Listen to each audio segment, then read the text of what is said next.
shy, don't stall. We got a funky vibe, yeah. Welcome all. It's a safe spot where the truth unwinds. Share your thoughts, leave your worries behind. Woo! Defense Fest, that's where you belong. Click that like and groove along. Hit subscribe, let the love flow free. Join the fam where you're meant to be. Woo! Got mysteries, stories, a thrilling ride. We dig deep, ain't no secrets to hide. No judgment here, just an open crew. We're all about justice and the honest view. Yeah, Defense Fest, that's where you belong. Click that like and groove along. Hit subscribe, let the love flow free. Join the fam where you're meant to be.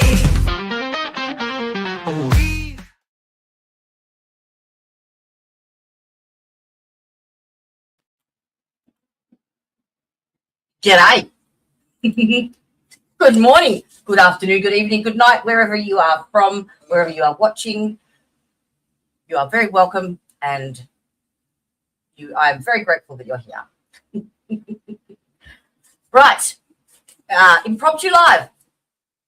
Yep. So, hello, Tricia. Welcome. I just saw you enter. You can't lurk here.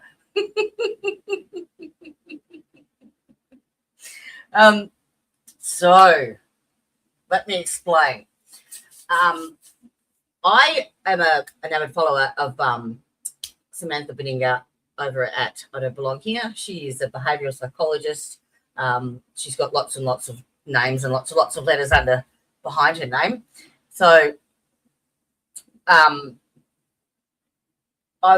she's been really analysing pretty much for the last 18 months the entire Karen Read case. Oh dear, I've got kitties. And she does it from a psychological perspective, which is great for me because I come at it from a scientific medical perspective. And so it gives me a good understand or a better understanding from just looking at it from one set of eyes. And we've all looked at it, studied it, made our impressions, our opinions, taken what we have from all the evidence and made our own conclusions. Hello, sweetheart. You are here. So, she recently put up a trilogy of videos. Basically, she'd stumbled across some behaviors that she, I wouldn't say missed, but like misinterpreted perhaps. And she was going back looking at some of the interviews the testimonies of Julie Nagel, Helen Maxwell. Oh, what's her name? Brian Nagel's girlfriend at the time. Then and the girls in the house. And she compared it to the testimonies of what's her name? Kostikis? Oh, I can't even say her name. Anyway, I've got their channels in the description box. You can whiz over and have a look. I can't say the lady's last name that testified. It was the lovely couple that stayed at the end, Kolokolitis or whatever it was. I paused that right up. So she basically came and showed you what a normal question and answer looked like in a courtroom, basically. So there was a question asked, there was an answer given, there was no narrative, there was no storyline, there was no extra information. It was intent listening to the question and then a response without the fluff. And then she compared it to a number of other witnesses, as well as identifying some of the traits that can be linked to deception. And an epiphany occurred to her. So it was like, oh, that's amazing. That's right. That fits. Okay, sweet. Love it. And then I went and watched another video from another YouTuber in the true crime, and it's called Case Analysis. and it blew my mind. I'm like, oh my God. Hello. Yes. Yes.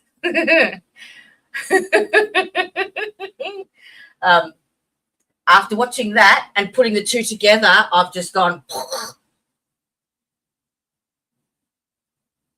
So I thought I would share it with you.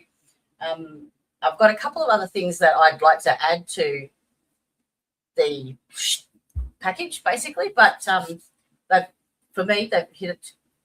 It's in a nutshell. It's the closest thing that explains everything together in one go as to what happened. For me, anyway, because I have to be really, really convinced and really, really, it has to fit my square box into a round hole, basically, and that the connotations of that. Don't go there. All right, let's get into it. So I have their channels linked in the description box. Get over and give them a like and a sub because they're amazing. They really give a good perspective. But this is just, I was going to do snippets and do it myself, but she presents it so well, it ain't worth me doing it. So let's watch together. Let me know if you can hear it properly. Ready, steady, go. There are two conflicting, contrasting theories, and the public doesn't have an answer yet. We need to look deeper at what actually happened to John O'Keefe.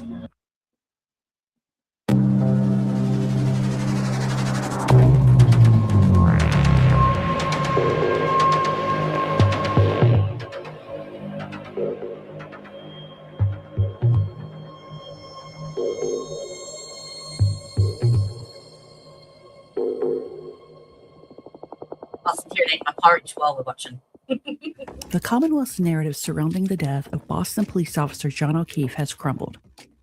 With the acquittal of Karen Read, the focus must now shift away from a pedestrian collision and toward a truth that, in my opinion, was engineered and covered up. We are no longer debating a vehicular homicide. We are seeking the alleged truth of what possibly happened inside a home and what was done in the immediate, panicked aftermath.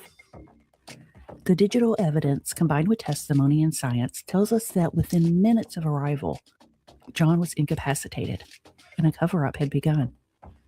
To understand the full scope of this alleged conspiracy, we have to look past the surface, drown out all of the noise, and consider the motivation.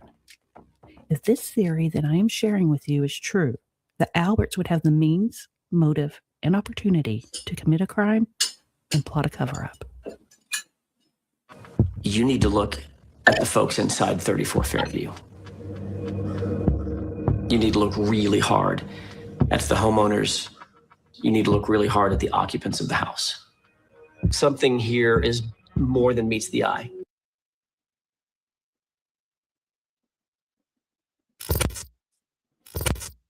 After the second trial ended, I went back to the beginning. But this time I watched the first and second trials with fresh eyes, completely ignoring all of the collision BS. The defense proved that definitively, and twice at that. For a long time, the altercation theory made the most sense to me, and there is still a strong possibility that is what happened. But watching with new eyes, without the bias of a vehicle collision clouding everything, and more evidence in hand, I began cutting through the noise, combining testimonies and timing, cross-referencing statements, looking for patterns, eliminating what didn't hold, and piece by piece, names started to float away. A different picture formed for me, one that even shocked me. Studying the extremely tight timeline left me with more questions than answers if an altercation occurred. Dr. LaPosada's testimony is what really drew me away from a physical altercation. I think initially seeing John's autopsy photos is what strongly led me to believe in the altercation theory. But that was before I learned about coup contre coup and ecchymosis. Ecchymosis is a medical term for bruise. He had a bruise on his brain at the back of the brain and at the front of the brain.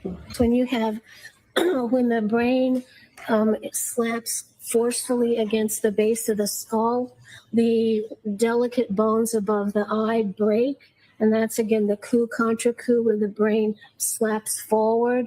And when those delicate bones are broken, there's bleeding, and that bleeding then goes right down into the upper eyelids. So it kind of looks like you have black eyes, but there's not been any punch to the face. But there's not been any punch to the face. It's only come from the skull fracture. That's sometimes called raccoon eyes because you look like a little raccoon. When you remove John's injuries that were associated with resuscitation, IVs, or tubes, what is basically left is the horrible exterior head injury, which resulted in internal injuries from coup contre coup and small cuts on his right eyelid and left nostril. On the right arm, a distinct pattern of parallel scratches and superficial abrasions. Dr. La Posada stated that an object did not hit John's head, which is very important to note, because many theorized he was hit in the head with possibly a weight in the basement. When you have a blow to the head, the blow can either be the stationary head and there's a blow to it, or you can have the head that's moving and gets the blow. So looking at a pattern of coup contre coup helps the forensic pathologist differentiate that. A coup contre coup injury examines the coup, which is where the impact occurred, and then we look at what's 180 degrees opposite that impact, and that's called the contre coup, or like opposite the coup. And that injury pattern helps us determine whether a person was just having a fixed head and somebody hit it, or whether the head was just standing and went down to the ground. The coup contre coup of a falling or being pushed backward has injury patterns where the impact occurred, but then there's also injury patterns 180 degrees opposite from that. And that happens because the brain is floating in cerebral spinal fluid. And when the head comes down, the brain is a little bit behind. So you get the bang on the back of the head, but then because the brain is floating, it hits the inside of the opposite side of the head. And so that makes the contre coup. All right, I'm going to share a photo with you. Just a warning, there it is graphic. My graphic warning up. Still got it? No, there we go. So let me share this.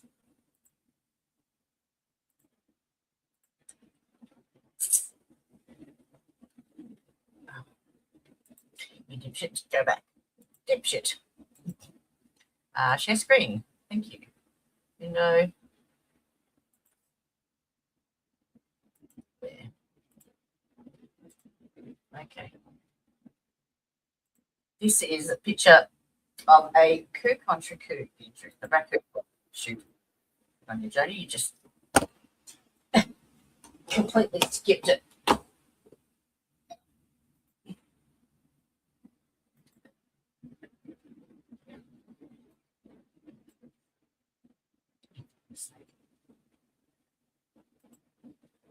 That's what happens when your fingers don't work properly.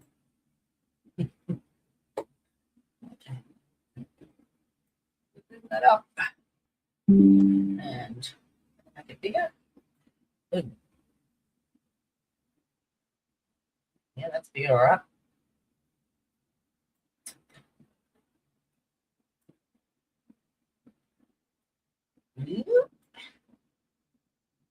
Too big. So you can see the puffiness around the eyelids itself. Okay, so that's not come from a punch from the front. That's come from pressure built up behind the eye in the brain, okay, from the hemorrhaging. And that's what causes the raccoon eyes. When you have punch, you know, you've seen boxers when they finish their matches, their eyeballs shut and they've got bruising both on the top and the bottom. And 9 times out of 10, you'll have a laceration where the occipital bone meets, because that's the point on your eyebrow is got the least amount of cushioning behind it, and that's the bit that normally splits when you see a punch to the face, which I would have expected, given that both Bryans had boxing experience. So there wouldn't have been a pissy little laceration. There would have been it would have been cut open if it was actually from a punch. Now, you have another one also here, because I want you to remember exactly what the head injury itself looked like. So again, graphic content warning.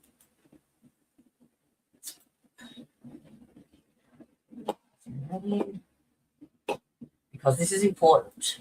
The actual pattern on the back and the way that Dr. Laposada explains it and describes it, it meets, like the injury meets the cause, so to speak. So if that makes sense.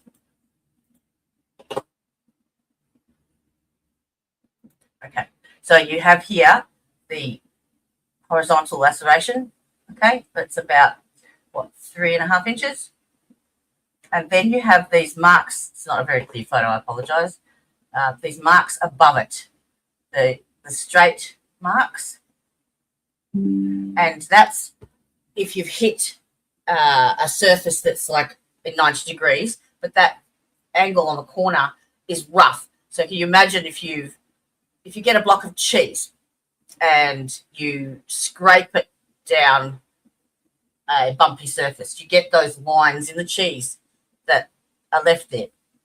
So basically the impact has happened, and as he's gone down, his head has slid on, the full weight of his body has slid him down to rest at the very top there. You can actually see the little dots here, like the grains of sand type of thing, where it's rested there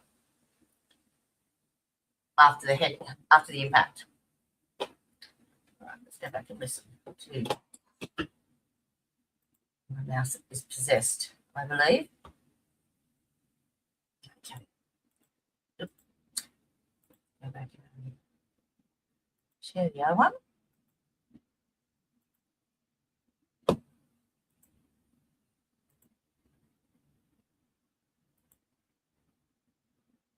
Go. That tells us that there's been a fall nothing backwards. Nothing and caused hitting that the on the head. ground. Dr. Laposada said that John fell backwards from a medium to large force and his head hit a surface. And Hey, she good was day, very John detailed Rowan. about what type of surface. Another aspect that stood out to me differently this time around was Allie McCabe's testimony. She said something under pressure and had an emotional reaction that I don't think she realized was a confession. Colin wasn't at the house, so he's being harassed he was not at the house when John was there, so I drove him home. Colin wasn't there when John was. If you're trying to protect Colin by saying he wasn't there, you just admitted John was there. This is nothing new. Many people caught this slip up, and the focus was on the shock of Allie admitting John was there at 34 Fairview, which caused another part of the statement to be overshadowed. In my opinion, Allie, who is very young, was under extreme pressure and reacted emotionally, and she didn't realize she just confirmed John was there in the heat of standing up for Colin. If she was being honest, she also confirmed Colin was not there. The kid with the reputation, the history, the obvious suspect. I was convinced he was involved, and he very well could be. I went back and studied his testimony and behavior again, and I started believing he really did leave at 12:10 a.m. I know that shocked me too, and just bear with me on this. There was such an effort to keep Colin out of this. What if they tried to keep Colin out specifically because he really wasn't there when it happened, and they knew his history would position him as a prime suspect? What if all that rage we've seen from his parents? What if it's fury that their son is being accused of something he didn't do? Oh, the irony. Karen Reed's legal team announced who they're suing in the civil case. Colin's name wasn't on that list. That stopped me cold. Why would Karen's team, who have access to so much more information we do not know, not include Colin if they believed he was involved? Maybe it a strategy, or maybe the evidence points to others.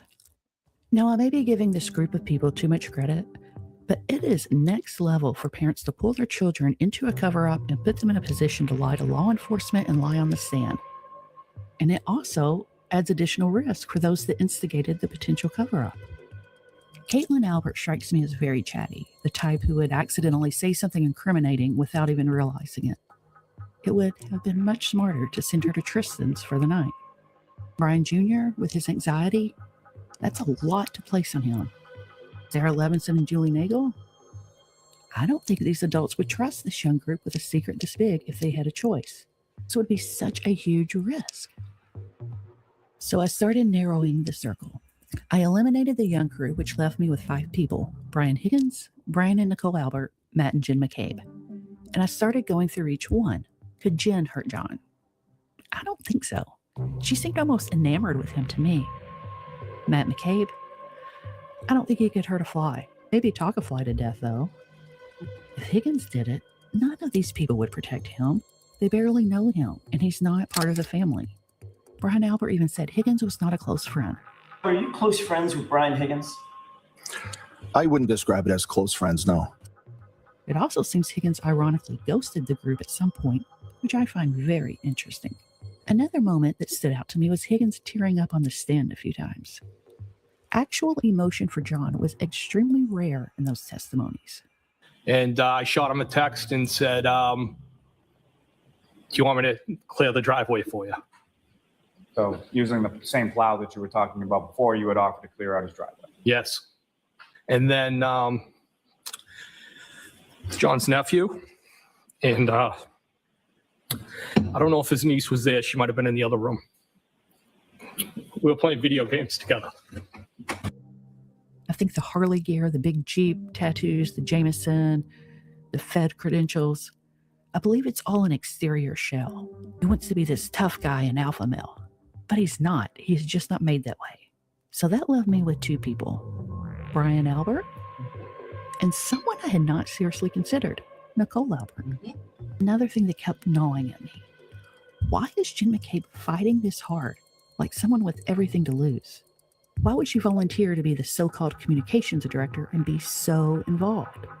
What stake does she have in this that would make her risk everything? Her reputation, her freedom, her family?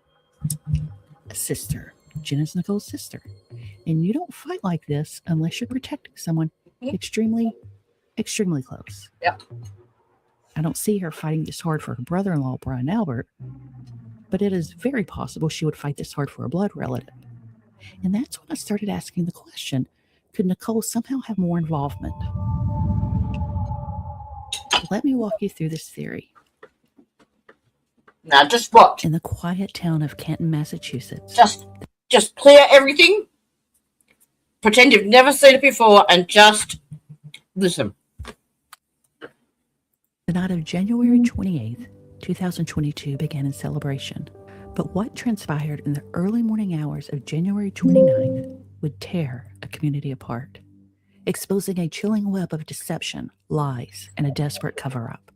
Our investigation takes us inside 34 Fairview Road, the home of Brian and Nicole Albert, a seemingly ordinary suburban colonial. Take note of the layout of the house from this central breezeway door here. What's directly behind it? Because it's important when I go back to Samantha's home. Yet its unique layout will prove crucial in the unfolding tragedy. Yeah. So I had a few friends over from a seeming deception, lies, and your home. Yet its unique layout will. Okay, so we're looking here. Where is it? This bit here is the breezeway door. I think, is it? No, here. Sorry. Right there. All right. And then you've got to the right of that, the garage. And you see where my little pointer is? Right there. And in front of that is the little porch area. And then over this side is the front door. Okay. So if you come in the front door, you turn a right and you're in the dining room, which is an open room into the kitchen with a doorway leading into the living room with the fireplace and the hearth that you saw with the big TV on the top. And into that room is the door, the breezeway door. Okay? Prove crucial in the unfolding tragedy. So I had a few friends over for my birthday. About 6 vodkas. As it is approaching midnight, Brian Jr., Julie Nagel, Sarah Levinson, and Colin Albert are all clustered All right, in the see that? That is the kitchen dining area. And that doorway there with the white architraves is the living area. And the breezeway door is just to the right of that. So if someone came in that breezeway door into the living room, no one from the dining room table would be able to see that. Okay? Until they came to the doorway entrance, obviously. kitchen dining room area. Laughter, music, singing, and dancing. At 11:54 p.m., Colin Albert sends a text to Allie McCabe that he is ready for her to pick him up. Midnight strikes, and Brian Jr. turns 23. 23? 23, I think. Yeah, 23. Around 12:10 a.m., Brian, Nicole, and Caitlin Albert enter 34 Fairview. Higgins not far behind. Nicole and Caitlin enter through the front door. I think that night, because of the weather and it was wet out, I think I went in the front door so I could walk into the foyer and take my shoes off or wipe my feet or whatever.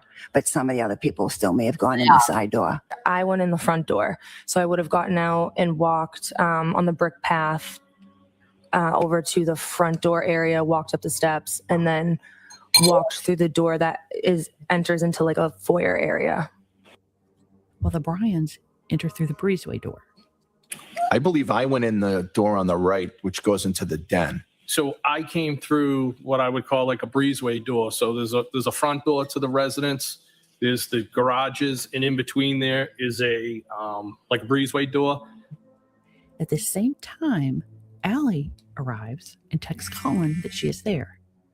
The Alberts enter, greet everyone, and Colin heads out the breezeway door as Allie is waiting for him in the driveway. Colin does not mention Brian Higgins. 12:10. I got a text message from her that says, "I'm here." The side door next to the garage. As I was walking out, I saw my Uncle Brian and my Aunt Nicole. They were coming in. Was Higgins possibly parking in the driveway across the street? Caitlin joins the party. Nicole begins to clean, and Brian Albert goes to the bathroom. So I come in, I assume I, said happy birthday to my son, said hello to his friends, and then I just kind of went to the kitchen area and like they had ordered food. And so I just did my usual thing. I just was picking up, wasn't a huge mess, but I was just picking up the area, cleaning, probably check the bathroom to make sure that was clean. Just my usual thing that I do, just picking up around the house. So my son, Brian, and his two friends, Julie and Sarah, were just kind of sitting at a kitchen table in like the dining room area of the kitchen. Yes, after saying hi to everybody, I went to the bathroom. Was that upstairs or downstairs? I'm not sure I have a bathroom downstairs. I end up not downstairs, but on that floor and then upstairs. So I'm not sure which one I went to. When you came I think back it was home- upstairs. I'm sorry, I didn't mean I to. think it may have been upstairs, but I'm not sure. We find out after the fact that the Alberts owned a 70 to 90 pound German Shepherd that was inside the house that night. You owned a dog at the time, correct? Yes, The German Shepherd named Chloe. yes, mix. Describe that dog as being not great with strangers. Isn't that true? I did describe it that way, yes. She wasn't overly affectionate with strangers. She was a heavy dog. Not everybody likes dogs. So if there's going to be people at the house that don't know the dog, they might not particularly want her around them. It's never has the dog, to my knowledge, been aggressive to anybody except for the time that there was a fight between two dogs. Chloe actually has a well-documented fight history, doesn't she? Does she? With dogs, a couple dogs, yes. Ms. Albert, she also has a fight history with humans, doesn't she? Ms. Albert, Chloe has injured other humans, hasn't she? In one incident in May of 22, when she got out and was fighting with another dog, the woman whose dog it was tried to break up the two dogs. And while she was trying to break up the two dogs, she got injured. Testified that, quote, it started barking because it realized that people were downstairs, end quote, right? Yes, Chloe had a penchant for barking when she heard people, correct? no, not necessarily. She did that night. Yeah, I think she wanted to use the bathroom.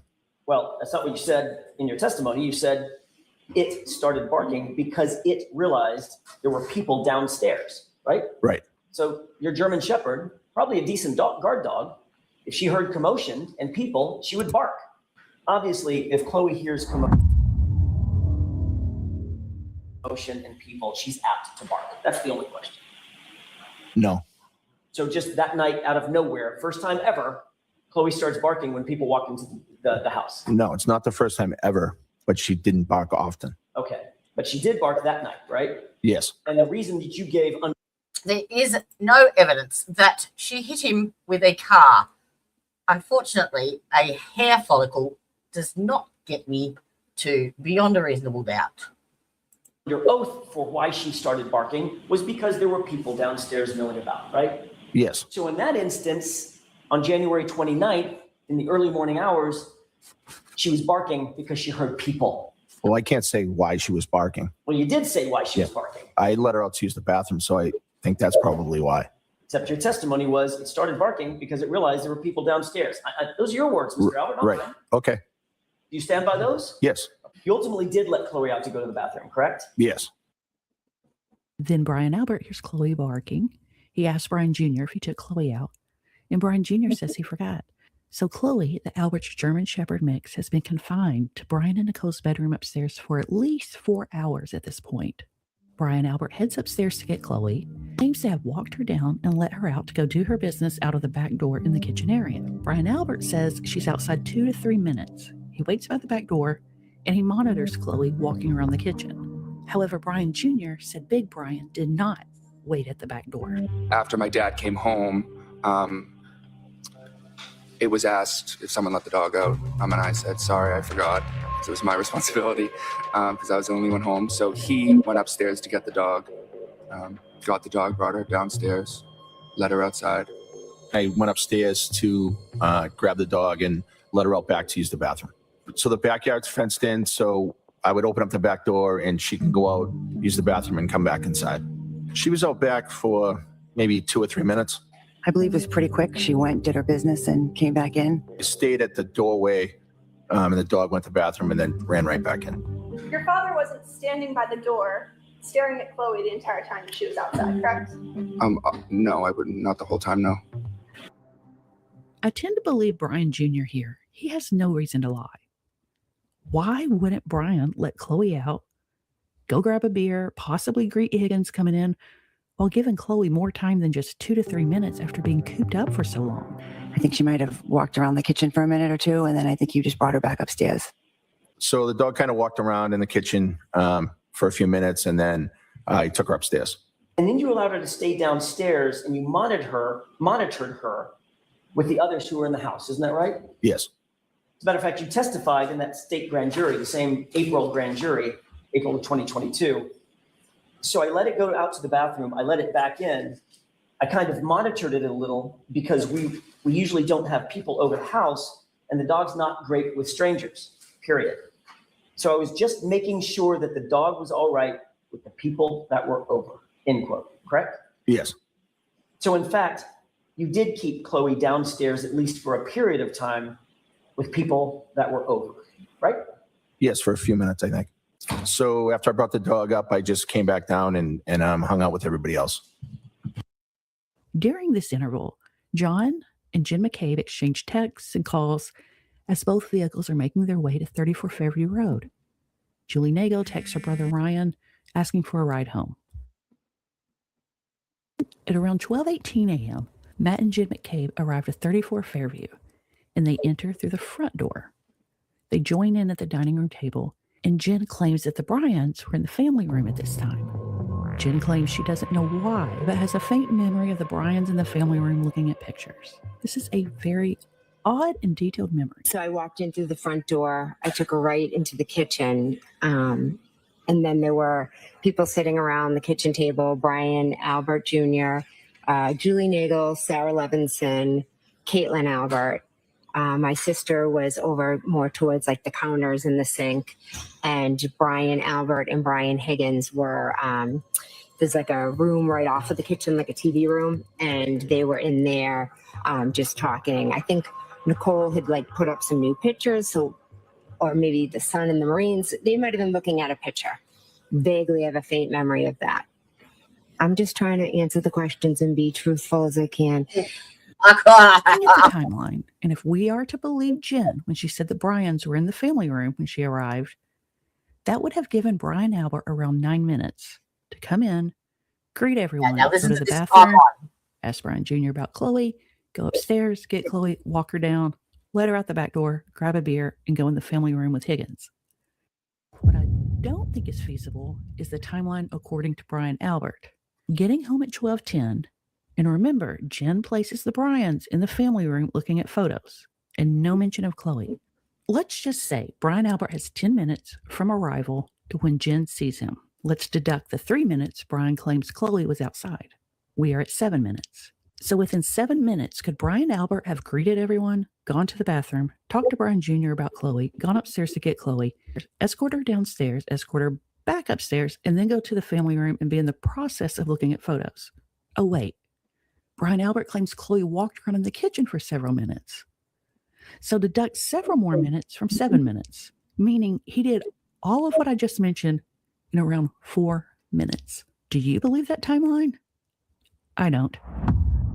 So I think Chloe must have still been outside at this point.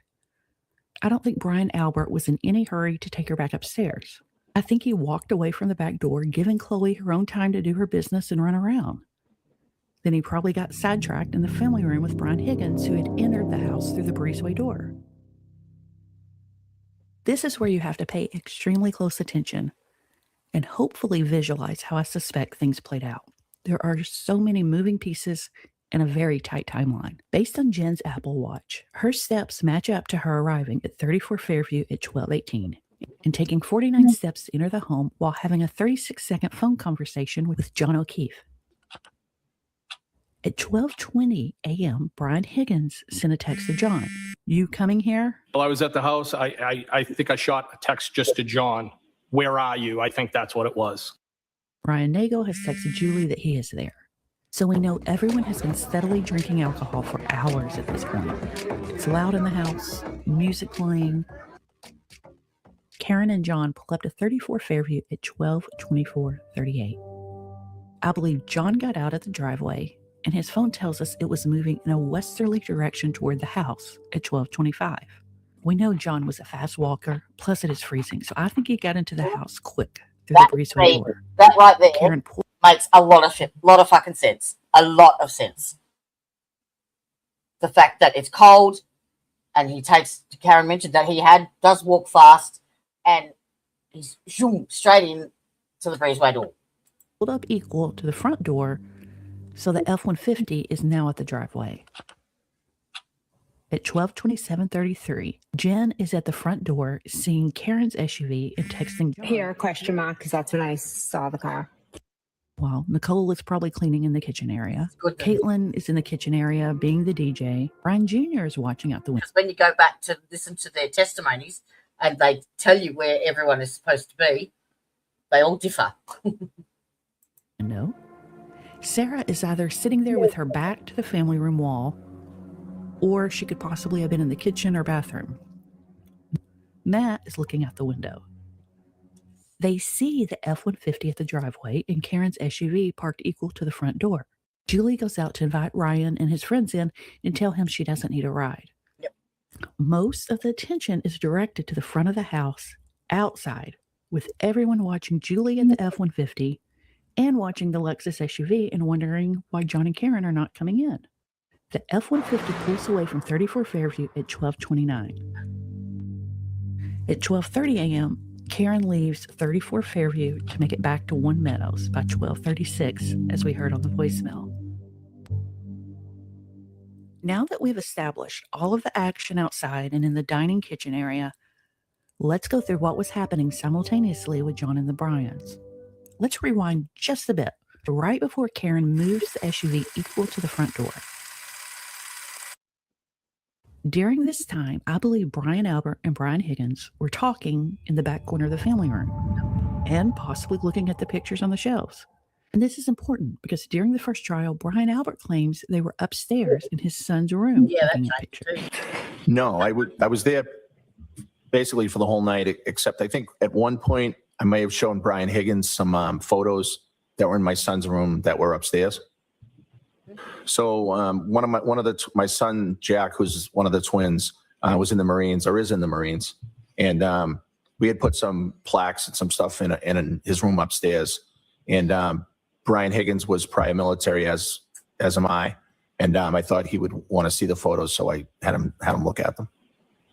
And that period of time that you were outside of sort of the kitchen dining room area looking at the photos with Mr. Higgins, about how long a period of time are we talking?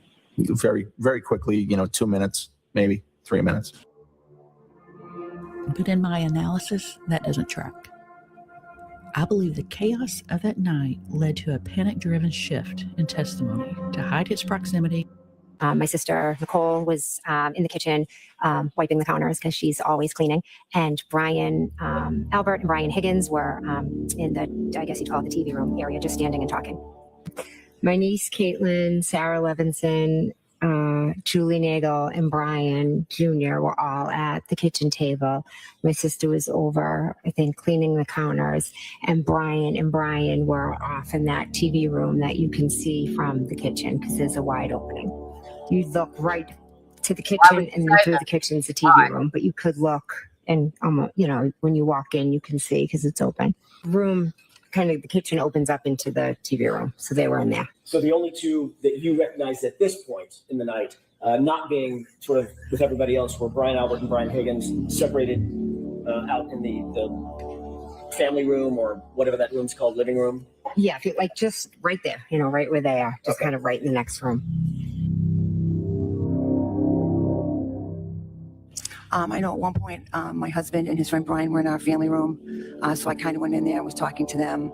We had some shelves on the wall that just had a bunch of pictures, old pictures from our wedding or when Brian was in the Marine. So we would just kind of look at them, laugh, and talking about them.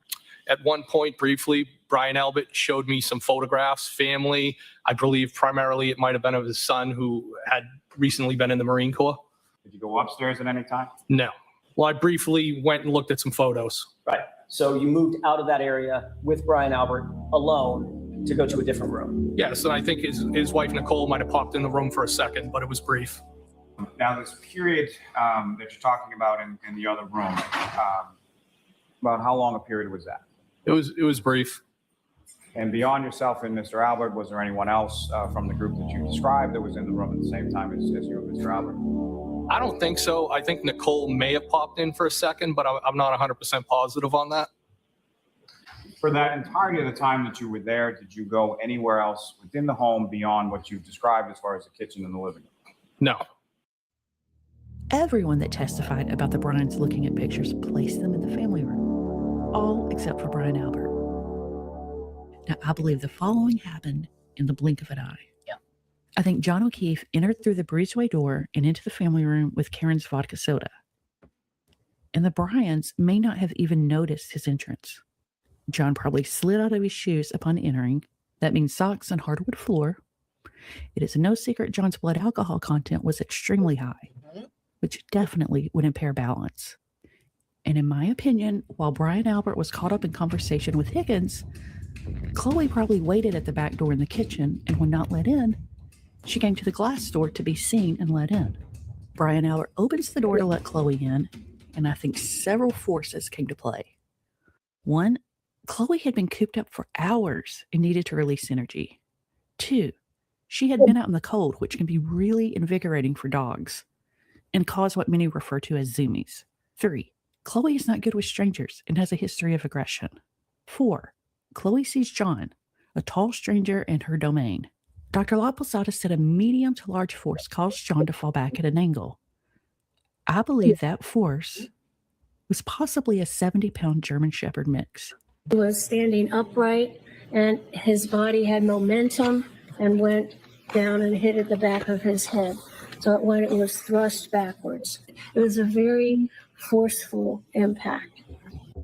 So once let in, I think she charged at John full force, attacking his right arm. I think John took a drink of the vodka soda from his right hand. So this puts the injuries together for me. It puts the glass shard in his nose, and it puts the angle of the bites on his arm 100%. That explains it. Like, it's not proven, but that in my head puts the jigsaw together. His right arm was bent and moving towards his face. This force could have caused the glass to break on John's brow bone and nose upon impact, which would explain the lacerations to John's face and why Karen found a small shard of glass in John's nose.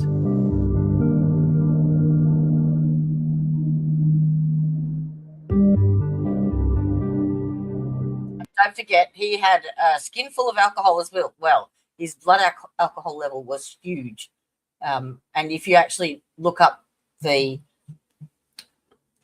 rating, like that particular blood alcohol content and what level of intoxication and symptoms that you would be getting, it states that you would have slurred speech, impaired balance, and possibly staggering. Now, he's a big boy, so he may not have been displaying all of those, but he was definitely impaired. So that would affect his balance as well.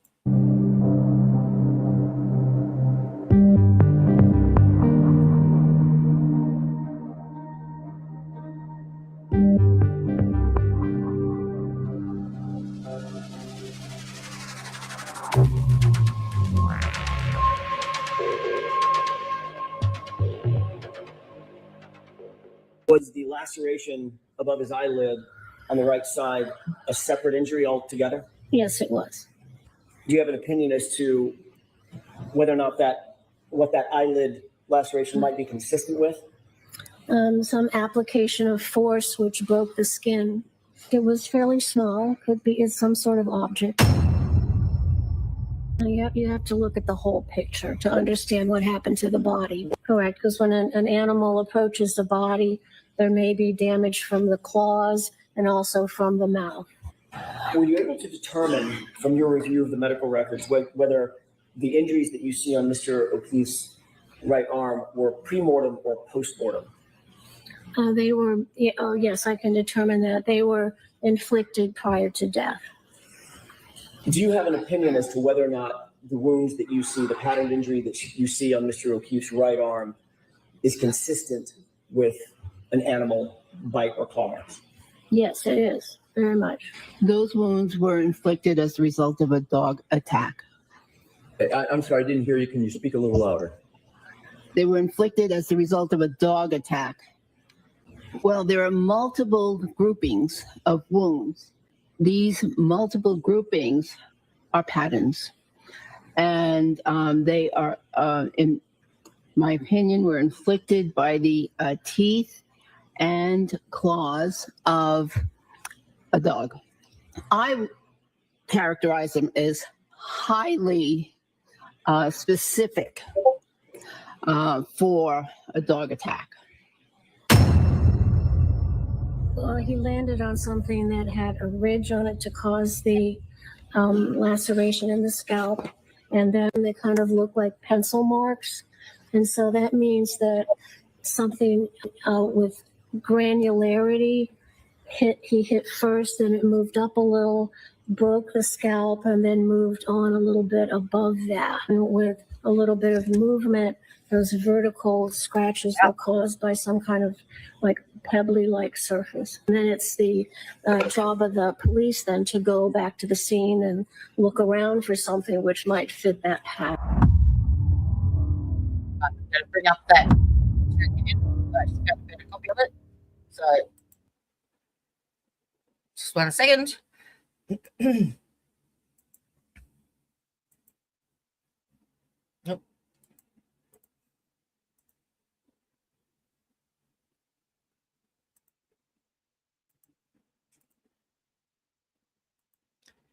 Okay. This one. Graphic content. Okay. See this is probably better to see the little marks above the actual wound. So you can see this abrasion where it's hit and then it's dragged until it's come to rest along here with the little dots at the top there. Okay.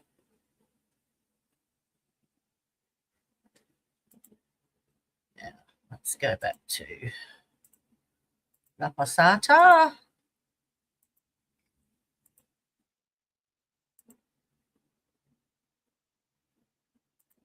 He died of brain injuries and skull fractures due to blunt force trauma of the head.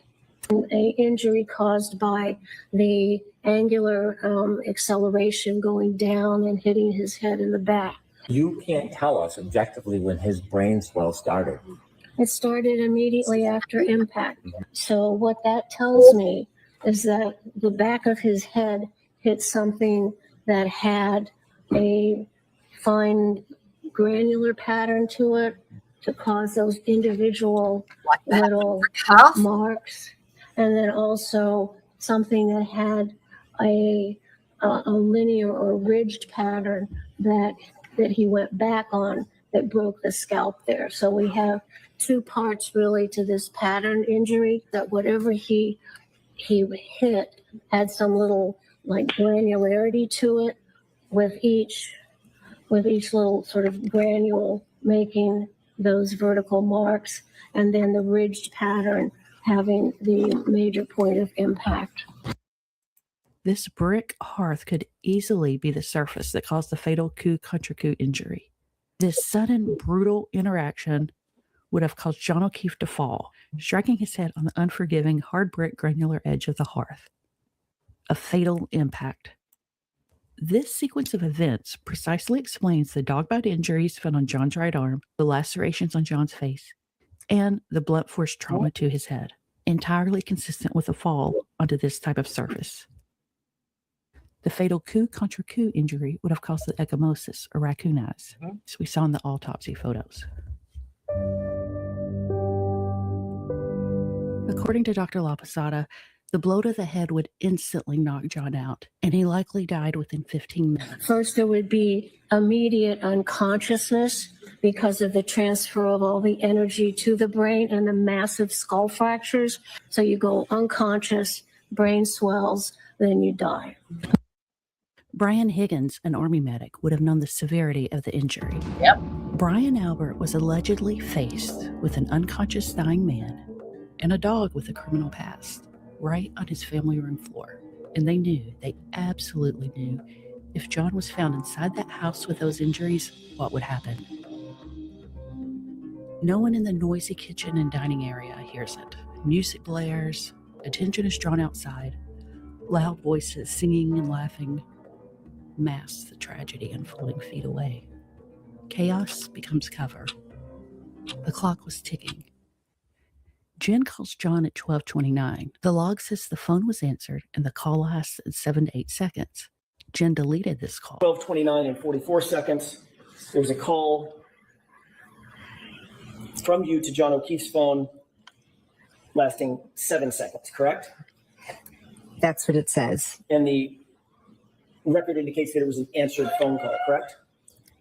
According to the record, it was answered, but I never spoke to him. You deny speaking to John O'Keefe at 12:29 and 44 seconds. Yes, I never spoke to him after 12:18.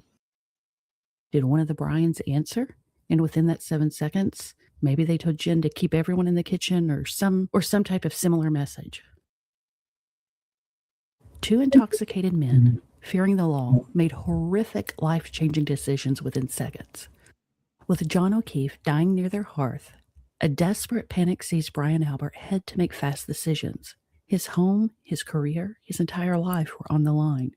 He knew he had to act, and he had to act fast. The glass doors of the family room provided a direct escape route to the backyard. Now this bit, I've got a better theory, but we'll go with it. Brian possibly grabbed John and, in a frenzy of adrenaline and fear, dragged his body out of the house. 1, 2, 3, 4, 5, 6, 7, 8, 9, 10, 11, 12, 13, 14, 15 paces. At 12:31:56, John's phone records the start of 36 steps. I think Brian Albert had John's phone in his hand. At 12:32:04, John's phone is unlocked by Face ID. Could that have happened while Brian was holding the phone and dragging, and the phone captured John's face? The phone is locked, and the 36 steps that covered 84 feet ends at 12:32:16, along with no more steps or movement. Now we have to remember they did not know Karen was pissed off, left, and was not coming back. So they would have expected Karen to show up at any moment to join John, or expected her to show up possibly within an hour or so to pick him up. So they had to move extremely fast. My best guess is Brian Albert chose this destination, a temporary, highly concealed spot in the corner, formed by the back wall of the house and the fence. This was no random placement. It offered critical advantages, plausible deniability, painting a false narrative of a drunken man wandering off, falling and hitting his head. If John was propped up in a sitting position, like we theorized in the first video of this series, this position would also make it look like he might still be alive if someone saw him. With John hidden, Brian Albert sprinted back inside, leaving Higgins. That semi-upright position too would also account for the vomit on his pants and undies. Well, it wasn't on his top. To guard the family room entrance. The frantic cleanup had begun. Let's go to sidebar real quick. You might be saying, if it was an accident like this, why didn't they just call 911? The Massachusetts dog attack law is extremely strict and unforgiving. Brian Albert would have known this law. If Chloe attacked John, the homeowners and dog owners, Brian Albert, along with Nicole Albert, would face devastating lawsuits, total financial ruin, and even criminal charges.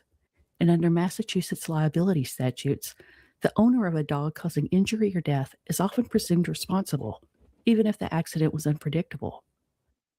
Chloe had a documented past. Based on her history and her breed, I'm willing to bet homeowners insurance would not cover this tragedy. The chilling truth is Chloe was a known danger. In 2019, she had already viciously attacked another dog, so brutally that the victim's vet confirmed Chloe was trying to kill the other dog. This forced the Alberts to officially register her in Canton, a record Brian's brother, Kevin, reportedly tried to make go away. This wasn't just the dog acting out.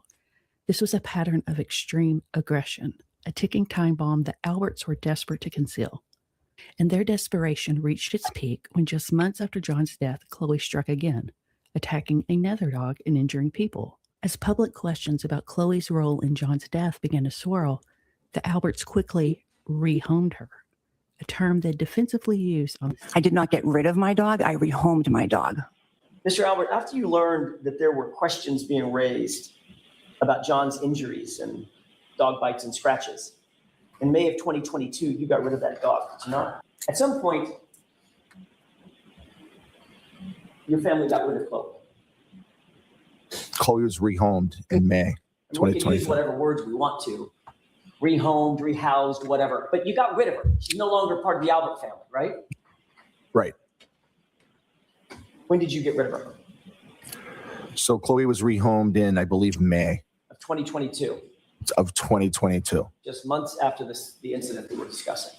Well, after it was involved, she was involved in a dog fight with another dog out front. Right, but that's also after the incident that Yes. we're discussing. Yes, May. That's a family pet that you had for 6 years or 7 years. Approximately 6 or 7 years. Not And your sure. explanation just now for having gotten rid of that dog is because it bit another dog and ultimately sent 2 women to the hospital, correct? I believe 2 women went to the hospital. Yes. But you took no action to get rid of Chloe until after you knew that serious questions were being raised about John O'Keefe's. At some point, you did realize there were questions being raised about John O'Keefe's injuries on his arm, correct? Objection. You allow that. Did you realize that? I heard some talk about it. Yes. As of January of 2022, John O'Keefe had never been in your house, had he? John O'Keefe was never in my house before or after that date. Certainly, John O'Keefe, you would agree with me, he would count, were he in your house, he would count as a stranger to Chloe. Really? You have a badge? I see a red still. Can you take a screenshot of that for me, T, and send it on WhatsApp? That's bizarre. I just looked at that. Never met him. Hypothetically, yes. Brian Albert himself lied to the grand jury, falsely claiming Chloe had no aggressive history. This pattern of violence, active concealment, and outright perjury provides an undeniable, chilling motive for the elaborate cover-up. A drunken accident, a dog bite, a fall, whatever it was, they knew the liability, the negligence, and everything at stake. So they panicked.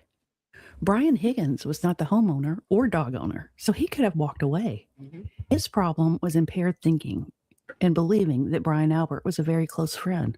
Brian Albert probably rationalized to a drunk Higgins that he would protect him if this happened on Higgins' property. It is possible in this scenario that Higgins felt a responsibility since he was the one urging John to come to the Alberts. Brian Albert could have guilted Higgins too, so Higgins chose to protect Brian Albert. I would be willing to bet this decision haunts Higgins every single day. With John hidden outside and the other guests oblivious, I feel like this might be the time Nicole went into the family room. They tell her and she goes into a cleaning room. I think when I was in the other room with my husband and his friend, I had missed the conversations about Jennifer reaching out with John or her texting him and him texting her about where we lived. It is like a shield almost. But yeah, it certainly is definitely a wrench on this side. That's bizarre. Thanks for doing that. I didn't even realize that that was happening, that they had any intention to come. We stood in there for a little bit talking, and then eventually we just moved into the kitchen area where everybody else was. But when you were asked where your husband and Brian Higgins were positioned at the table, you weren't able to place them there. Isn't that true? Because I don't believe they ever sat at that table. At least at one point, they had left the room and they were outside of your view, correct? I'm not sure I said that. You told the jury that you were cleaning and you weren't sure where they went, correct? Well, initially when I first came in the house and I was doing my thing, I don't remember exactly where And they were. you told the grand jury that you don't recall seeing them at the table, but you don't recall where they went because you were kind of focused on cleaning, correct? Right. And there was one point at which you said that you joined them in family. Yes. Is that right? But while you were cleaning, you said, I don't really know what they were doing, but they weren't there, correct? Yes. So you recall your husband and Brian Higgins left your view and went to some other place in the house that evening, correct? They could have. So I would have had my back to that area, my back to the door that I came in. Higgins testified he stood in the doorway of the dining area and family room with his back to the family room. This would be to block people from going into that room. Others said the Bryans were in that doorway area talking to each other. I would assume they were feeling desperate and concocting an alcohol-induced plan because they had no idea when Karen would be there. A few things to think about. Now, this is the time Higgins claims he left 34 Fairview, despite everyone else saying he left at 1:30. I'd guesstimate it was anywhere between 12:30 and 1 o'clock, but I'm not 100% positive. I think Brian left at around 1:30. I believe he was the first to leave. I believe Brian Higgins left first, approximately 1:30-ish. It was a short period of time. I knew kind of from the onset when I got in there, it probably wasn't going to be a long time because I'm not a beer drinker and that's what they had. So I was probably one of the first people to leave. And when you exited the home, you recall which of the two doors that you described that you would have exited from? The same door I came in, the breezeway. I think more than likely he was there until he arrived at Canton PD at 1:27 a.m. The footage from the Canton PD has been very puzzling. Why did Higgins go there? If this theory of what happened to Officer John O'Keefe is correct, maybe Higgins went there to purposely be seen on camera. Now, what I think, just putting it out there. So, if what happened, what she says went down in the living room, let's backstep a bit. So, throughout the both trials, there was no CCTV footage at all from 34 Fairview Road. Now, tell me a cop that doesn't have CCTV footage for a start. And secondly, we know there were cameras there because there was a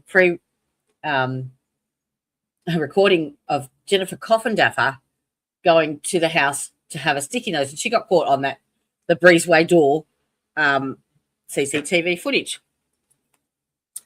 So I'm thinking maybe, given that he is a police officer and, Brian Albert was a police officer and he did have CCTV footage, and Canton was the closest station. Is there such a thing as, and this is only just like popped into my head, is there such a thing that some the police stations can hook in to the homes of officers via their CCTV footage? Because if that's the case, that would explain why Brian Higgins went to Canton PD to disconnect that feed. I'm just making it up as I go along, pulling it out of my ass. But it's something I might have to go down a rabbit hole on. Could be a possibility. You never know.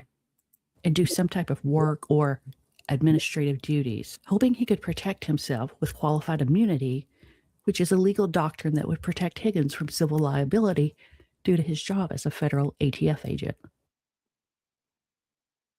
For this theory to be true, Julie Nagel would have to have gone out and in through the main front door. Now, she saw him. Guaranteed. She saw him. And she's the only one that saw him come in. She and John probably would have crossed paths had she gone through the breezeway door. Recall which of the two front doors you used to go outside? I use the front door. Front door is the one. Why with the would you do that? Why? Why would you go all the way around? Oh, actually. No. Okay, let me go back to that map. Where was the map? Let's get the time stamp on this so I go back to the right spot. 47. Remember 47. Where's the map? Overhead map of the house.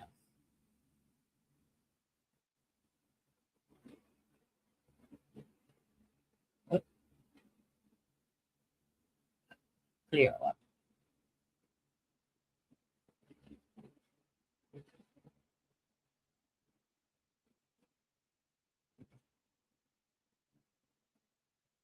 Come on. Oh. That one?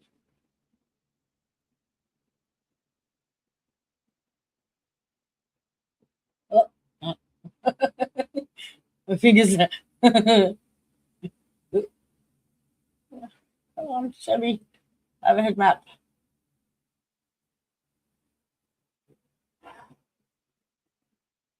Come on. Yeah, right. Oh.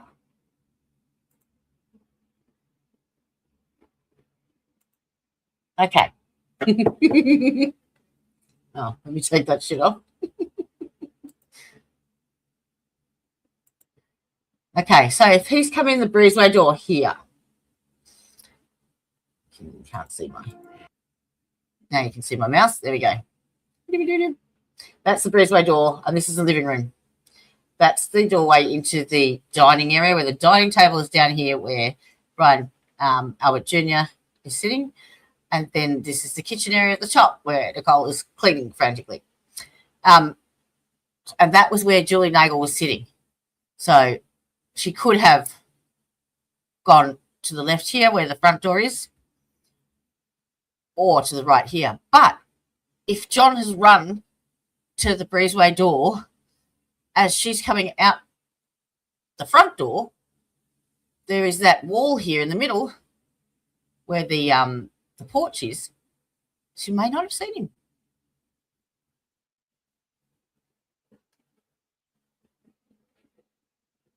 It could happen. He's going in that way. She's coming out that way.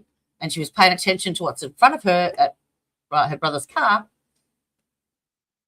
She might have seen him.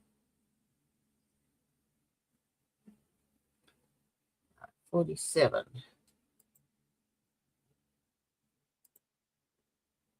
For this theory to be true, Julie Nagel would have to have gone out and in through the main front door. She and John probably would have crossed paths had she gone through the breezeway door. Recall which of the two front doors you used to go outside? I use the front door. Front door is the one with the brick steps, is that correct? Correct, yes. You come down the brick steps, go down the walkway. Do you recall how you came down to where your brother was? I walked down the steps through the little path and then down the driveway, and they were parked right in front of the driveway. However, Matt McCabe and Nicole Albert made a point to say Julie went through the breezeway door. I think that is an odd detail to bring attention to, unless there is something more to it. And in this case, it would be critical that Julie went through the breezeway door so she would have seen John. If you're looking at the house, your front door, windows, and then there's another door, Julie looked out or went out through that door. I either looked at that point, either looked out the window or walked over to the front door, which would be the opposite door. There's a room right next to the kitchen with a doorway that you can walk through. I was seated at the table, but you could walk through the doorway. You know, I know Julie Nagel went into that room because she was looking out the door. Other people could have walked in and out of that room. It's right there, right next to us. I was only aware at one point I saw my son, I think, either looking out the window or at the door, and his friend Julie, she went out the side door, and I said, to Brian, is Julie leaving? Remember Jen wanting a screenshot of Ryan's text to Julie? Based upon this theory, I think this text was very important for Jen to obtain because it gave her the exact time when John would have been inside the house. And all this when you asked her for that screenshot. I was trying to piece together. You knew all this when you asked for the screenshot. You knew what her position was in this case, correct? She had no involvement. What happened outside I didn't ask is you if she had different. involvement. Let her finish her answer. Go ahead. What happened outside was separate from anything that happened inside.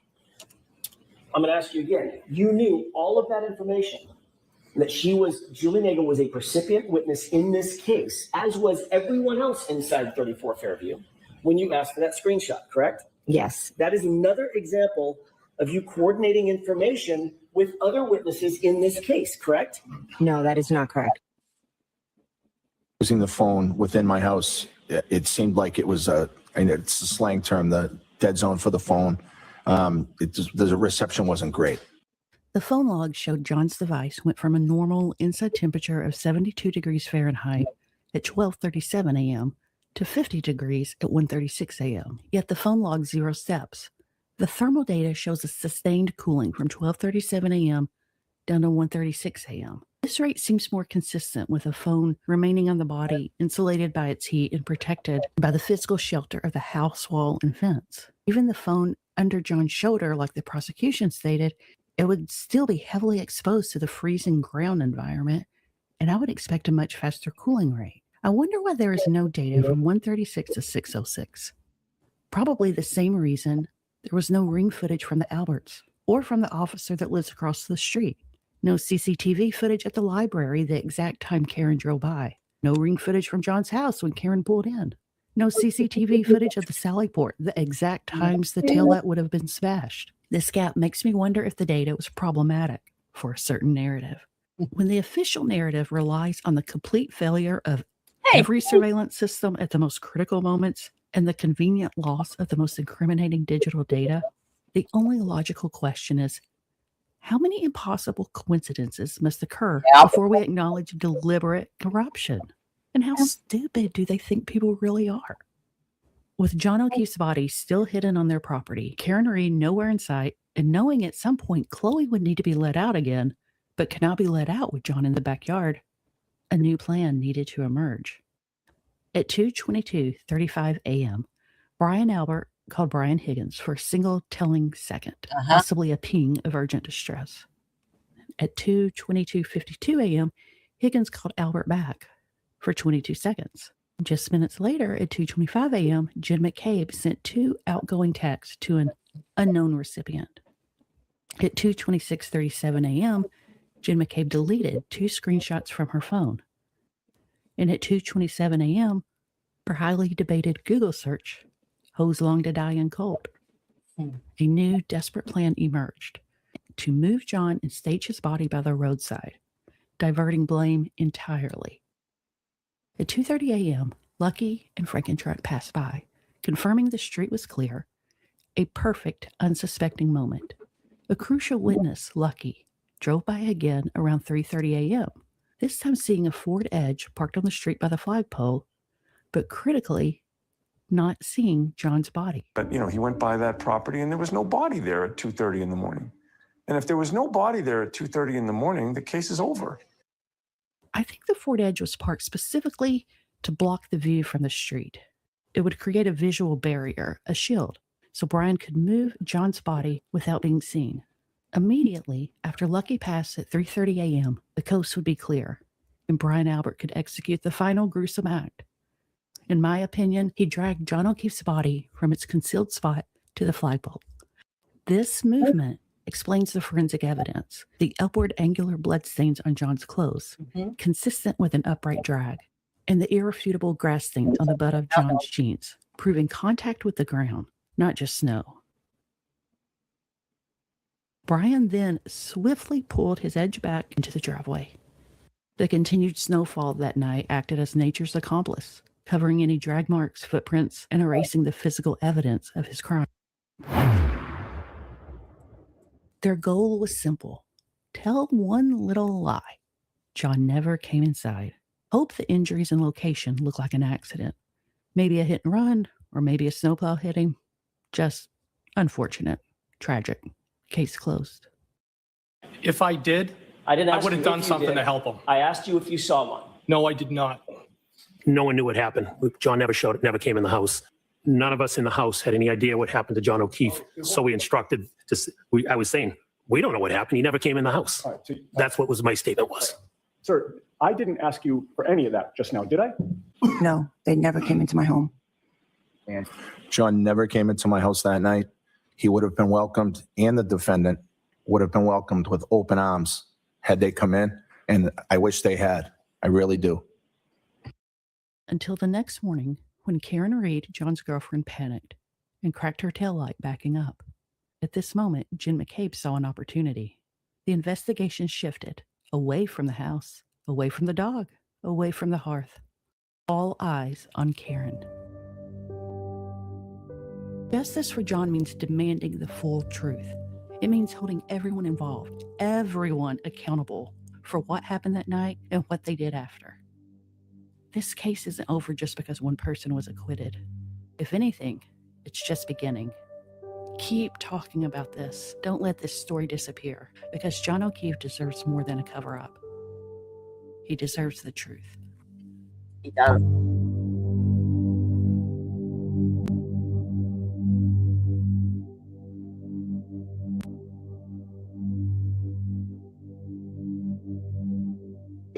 It's a possibility that Absolutely. this Lexus could have been shot up into space. Highly, highly unlikely. But Right. again, you're asking an engineer about possibilities and probabilities. Let's get back to reality. Did an investigator or any forensics team ever come into your house, ever, to photograph your entire home? No, I wish they had. Did an investigator, yeah, me too. Physically attractive, I thought she was an attractive woman. romantically attractive. I'm not going to go there. No, I don't agree with that. Of course, you're not going to go there because that would put you in a very awkward position, wouldn't it, sir? Objection. What else is in the bed with you? Your keys, your wallet, any other pocket Bullshit. items? The real Bullshit. deal is what? Right, so that theory then, for me, it explains how John got to the house without anyone seeing him because he went through the breezeway door. Okay? It explains the injuries to his face. It explains the injury to the back of his head. It explains the injuries present on his arm. I don't agree with the whole dragging him out and sitting him upright out the back somewhere, maybe a bit later, but not initially. I think they actually tried to resuscitate him. And I'll show you why. And don't forget, both of the Bryans were medics in the Army or the Marine Corps. And there was a nurse in there as well, Sarah Levinson. So they would have had not just your basic first aid kit, they would have had a fairly decent one. Oh, excuse me. All right. Now, this is John's right hand. You zoom that in a bit. Oh, okay. Now, unless he was bitten by a snake on his way out, they are puncture wounds for IV access. Now, I initially put that down to the first responders trying to gain IV access, but then it dawned on me. He's been out in the cold. He's suffering from hypothermia. He's buried in snow. No first responder in their right mind would go to the furthest part on an extremity to try and access an IV line when we all know that the body constricts its blood flow to the vital organs when it's cold. So it wouldn't happen. Wouldn't happen. Unless you're an absolute dipshit, it would not happen. So, and this shows that it was done before he died. Why? Because his heart was still beating and it produced a bruise. You don't produce a bruise if it's done post-mortem. Simple. And no one has even focused on this at all. So whilst she's saying that, you know, maybe Chloe jumped up on him and knocked him back and hit his head on the half, that would have created a massive blood loss, especially with the alcohol that he'd consumed. But I also don't think that the way that that's explained is that no one in the kitchen noticed. No. I think at least, well, Nicole would have noticed and Jen McCabe at the very least. And I believe they all knew, basically, and they were all watching them try and resuscitate him and then had to give up. But yes, paramedics do stupid shit. See their test? Yes, I did. I watched it all. Every little last bit of it, and I analysed it all. But yes, that's yeah. And any damage, other damage that they would have done, like if they'd, you know, cracked his ribs or done anything like that, they could have put that down to the half hour or the hour, I think it was. He was on the Lucas machine, which is brutal. So what else does it explain? It explains why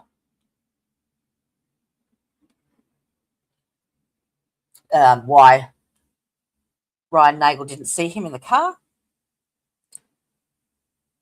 But it was the main thing for me was the glass. Like, that makes so much sense. Him holding the glass to take a sip when the dog attacks him, because the actual bite marks are on the angle on that right arm. So yeah, it ticks 99% of the boxes. But everyone keeps saying that he didn't go in the house.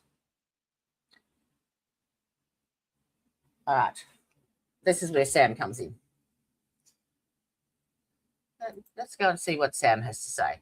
So she basically has done a 3-part series on why she believes that John went into the house and how she figured it out. I'm not going to play all of them. I'm going to play like the half of the last one, her conclusions, basically, because she does recap a little bit. But basically, she starts off with showing clips of witnesses that have no dog in the fight and how they answer the questions. And then she shows the testimonies of all of the people in the kitchen, and analyzes their body language, their vocabulary, their behavior, and there's testimonies as well. So we're going to finish off here with Brian Jr. And then I think she's going to go into Julie Nagel. So let's pick up where she left off. All right. Okay, so now we're going to turn our attention to his buddies, Julie Nagel and Sarah Levinson. So let's start with Julie and hear what Julie has to say. Yeah. And once again, I remind you, keep in the back of your mind the You know, when they dragged him out the back, she could have grabbed hold of his arm then. Who knows? But it was before he died. earlier witnesses that we saw and the ways that they answered questions from the prosecutor. And guys, this is all happening on direct. Yes. We are not talking about cross-examination. There should be no... That's the interesting part of this. The bits that she's extracted of their testimony was while Adam Lally was questioning his own witnesses. Okay? So no pressure. No pressure at all. Not cross-examination, all direct. No difficulties here. These are softballs. This is the easy stuff. Right. We are going to pick up Julie Nagel's testimony on direct, where she recounts her memory of her time at Brian Albert Jr.'s house. This is to hopefully verify what Brian Albert Jr. has to say. I'm not sure exactly, but I would say probably around like 6. And do you recall what day of the week that was, the 28th and then the 29th? I believe a Friday. So right away, note her body language, note how she is holding her mouth. For Friday and Saturday, is that correct? Mm-hmm. And how did you get? Yes. How did you get to Mr. Albert Jr.'s house? My dad drove me. And who, if anyone else, did your dad give a ride to? My friend Sarah Levinson. How long have you known Sarah Levinson? Since middle school, I would say. And you're familiar with Mr. Albert Jr.'s house at 34 Fairview Road? Correct, yes. And have you been there on occasion over the course of your friendship? Yes. Now, what was, as far as your understanding, what was sort of the plan for that evening? Just hang out, have some drinks for my friend Brian's birthday. Just together and hang out. And when you arrived there, who, if anyone... The other thing that Sam points out beautifully too is the sensitivities around Colin Albert being there. Because their story is that he popped around to hang around with his cousin and Julie Nagel, Sarah Levinson, and the other 2 or 3 girls that were there for his birthday.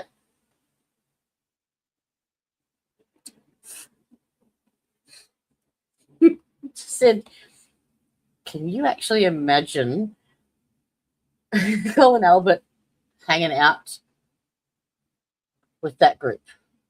Just and I'm like, you got a fucking point there. In addition to yourself, Ms. Levinson and Brian Albert Jr. were present at the home death. From what I can recall, I just remember Brian Jr. Yep. Yeah, so you'll note that when Julie lies, she actually has a really strong deception. Watch. She she confirms herself. So at the end of a lie, she'll nod and often go, let's go back and have a look at that. Watch. I just remember Brian Jr. Yep. Couple of nods. Yeah, so you'll note that when Julie lies, she actually has a really strong deception tag. Lied about my age and joined the army. I was 13 at the time. Yeah, I went to Vietnam and I was injured catching a mortar shell in my teeth. Yeah, that's a ticket. So she tells a lie, which is right now she's saying, I don't remember who else was there. The only thing I remember, all I remember about that night was my friend Brian. That's all I remember, which is absolutely not true. Of course, that's not true. And after she says it, she goes, yep, that's the truth. Yep. It's hilarious.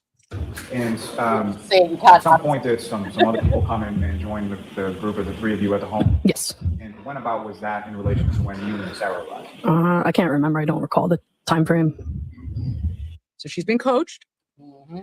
She's been coached on not remembering the time. And do you recall about what time it was that you went out? I do not remember. Unfortunately, I can't remember an exact time, but it would have been around like dinner time. So if I had to guess, maybe like 6. I can't say for sure like times of people arriving or order of people arriving. So at one point in time, I'm not sure the order of which, everybody came in or the time that they came in, but I can't say for sure. I'm not sure time. Again, I'm the worst with times, but I don't remember the time. Was it wildly different than 1:45 in the morning, or was it somewhat close to that? I'm not going to make up a time. I don't remember. Was it 9 p.m. on the 28th? I don't remember times.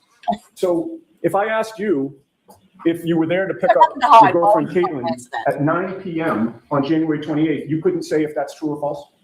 No, because I'm not making up the time. Okay, so it could have been 9. How did you go to work, sir? I don't know. I'm not good with times. Did you set your alarm? I don't know. I can't tell the time. Fucking. p.m. that you were there, not 1:45 in the morning. I didn't say that. Well, you've just said that you can't rule out that it was actually 9 p.m. on the 28th, didn't you? Objection, Your Honor. Can you answer that? Did you say that? I didn't say anything. I don't remember a time. So I understand. So I'm not going to make up a time. Hold on. Only one person can speak at a time. I don't, it could have been later, it could have been early. I don't know a time. Right, but it couldn't have been 9 p.m. on January 28th. Could it have been? I don't know. Okay. What time were you at the waterfall? I don't remember. Were you at the waterfall? Yes, I was. On what? Juan, look at you, and I know that you are an idiot. Hey, The 28th. was it in the morning? It was at nighttime. Okay. What time did you leave the waterfall? I don't remember. Did you leave at 5 p.m.? What's your girlfriend's I don't name? remember. Don't remember. It would have been 5 p.m. Could have been 5 in the morning. I don't know. Sometime after that? Yes. Yep. Oh, Who shit. was it that came to the Wayne Group at some point? It was me, Brian Jr., Sarah Levinson, Catherine Duty, Emily Fabiano, Mary Kent, Courtney Elba, Colin Albert, and then that's what I can remember from then in the early part of the night. Okay.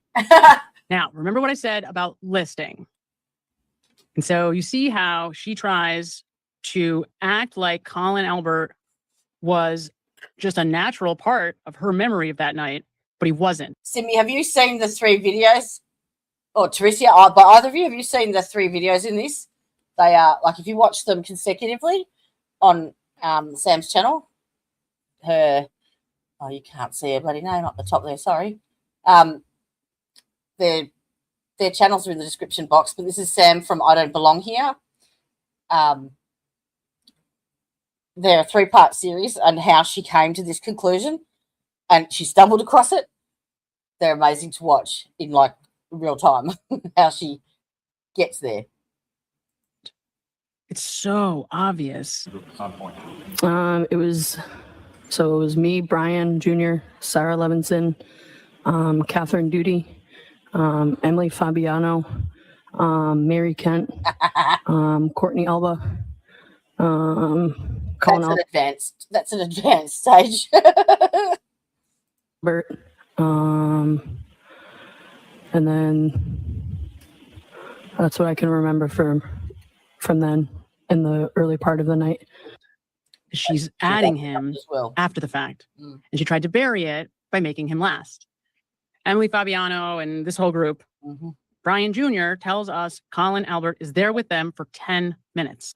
They were only there for a few minutes while Colin was there. So I would say probably around 11:10. And funny enough, one of the few time periods that Colin Albert is willing to give us verifies what his cousin is saying. Oh, you can't make this stuff up. And do you recall about what time it was that you arrived at the house on Fairview? Between 10:30 and 11 at night. But Julie thinks that her directive is to bump Colin up to the earlier part of the night. So she adds him in after the fact and then does that same thing where she kind of, after she tells a lie, verifies it to herself. Watch. It's just amazing, these people. It's just disgusting. See how she shakes her head? Like, yep, that's the truth. And then it's hard to lie. So then she has a physical reaction. She has to clear her throat. Colin Albert,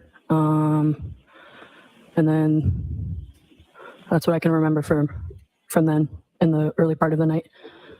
You see how she verifies the lie with she shakes her head like, yep, that's the ticket. Yep, that's the truth. And then all of her mucous membranes dry up and she has to clear her throat. Now, with reference to, you mentioned Colin, correct? And how do you know? So on the they have to be yes or no. Okay, got it. So, yeah, I don't like being reprimanded by the teacher, right? Watch her mouth. What was that answer? Do you mind repeating the question? Thank you. So with reference to Colin Albert, did Are you you know there? Colin Albert prior to that evening as well? Yes. And how did you know Colin? through Brian Jr. And what, if anything, did you know about the relationship between Colin Albert and Brian Albert? They're cousins. And about how old was Colin Albert around this time frame of January 28, 2022? I'm not quite sure. I don't know. So interesting, right? She really didn't know. Yeah. And you can see so clearly when she doesn't know. Right? Because that was her listening intently to the question, using her brain to try to remember the answer, and then going, yeah, I don't know how old Colin is. Now remember, Brian Jr. is turning 23, Colin is 17. He's much younger than them. Especially at this time, that's a pretty big difference. That's what, 5 years in school, probably about? And when was it that he arrived in relation to the four young ladies that you were talking about? I don't remember. A little bit after, though. Okay, so some point in time after they arrived. Yes. And they arrived after you, is that correct? Correct. Yep. So when Colin arrives is very sensitive. There's something she doesn't want us to know. She's not going to tell us. Watch her mouth. But she knows that her directive is to bump Colin up to the earlier part of the night, despite the fact that we already know from Brian Albert Jr., in the very limited time that he was telling us anything that's true, he told us Colin's only there for about 10 minutes while they are there. And over the course of the evening within the Albert house, where is it sort of within the home that you and sort of the group were congregating? All right, important question, guys. Where is it in the home that you and everybody are hanging out? And over the course of the evening within the Albert house, where is it sort of within the home that you and sort of the group were congregating? We were mostly in the dining room area with the kitchen. It's like an open floor plan a little bit. All right, so here we have mostly, like, a little bit, distancing, and too much information that is not being asked. He didn't ask about the floor plan. So we have reductions of commitment. We have multiple reductions of commitment. And we're getting information that is being added as filler to try to ease her lying. We also have her standard deception tag of confirming the lie after the fact. We were mostly in the dining room area with the kitchen. It's like an open floor plan a little bit. She wants us to believe that they are in the kitchen, but it's not true. Do you recall sort of where in the house you were hanging out, or what you were doing? We were in the family room and in the kitchen as well. And where within your house was everybody else sort of situated? So everybody was in the kitchen, and then we have a connecting dining room, but it's opened. It's only, a difference of 5 feet.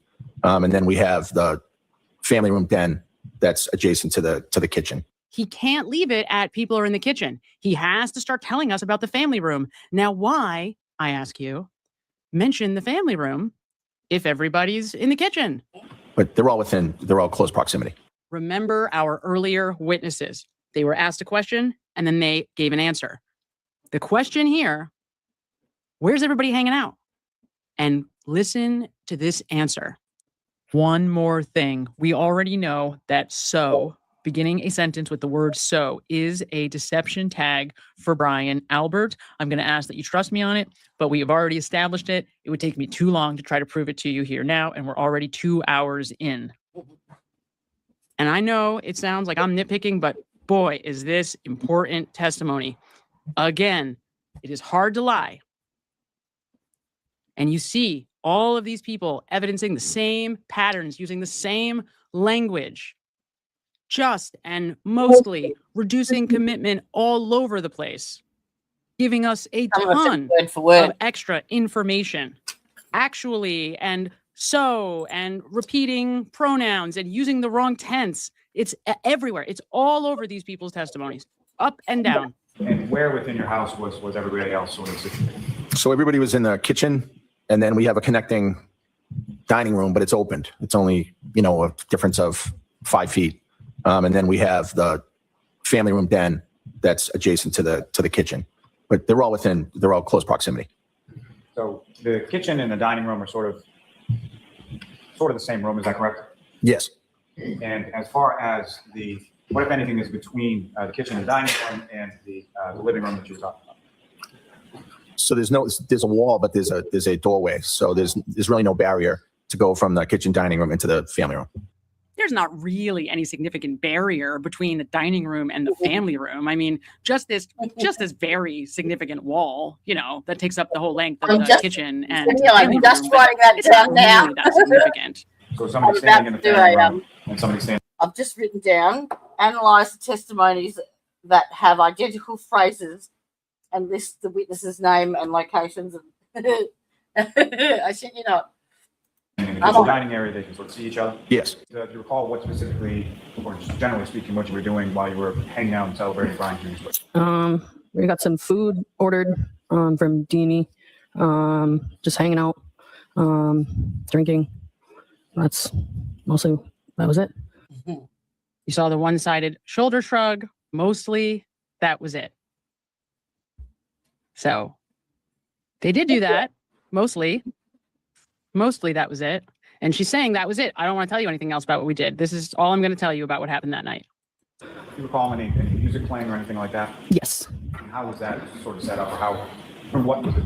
Yeah, I can mostly remember it being set up from the overhead speakers in the kitchen, All right. So I think I'm starting to put this together. It's taken me a while, I admit. But she really wants us to believe that there's music playing overhead in that kitchen dining room area. You have to ask yourself why. Why is it so important to tell us that there's music playing? So she was waiting for this question. That's something that she knows she's supposed to say. This was rehearsed. In the ceiling. And would that be So that's absolutely deception. She's absolutely lying. played through somebody else's phone or device or something like that? Yes. And do you recall who was sort of in control or who was controlling the music? I believe it was Caitlin. We were just kind of hanging out. I remember that my mom had grabbed a small speaker and put some music on. We had a couple drinks and everyone was just kind of having a good time, hanging out. There may have been. I'm not sure if there was music playing at that time, but there might have been. When you say at that time, was there anything that happened later on? Well, later on, I remember that we had music connected to a little speaker that we were playing.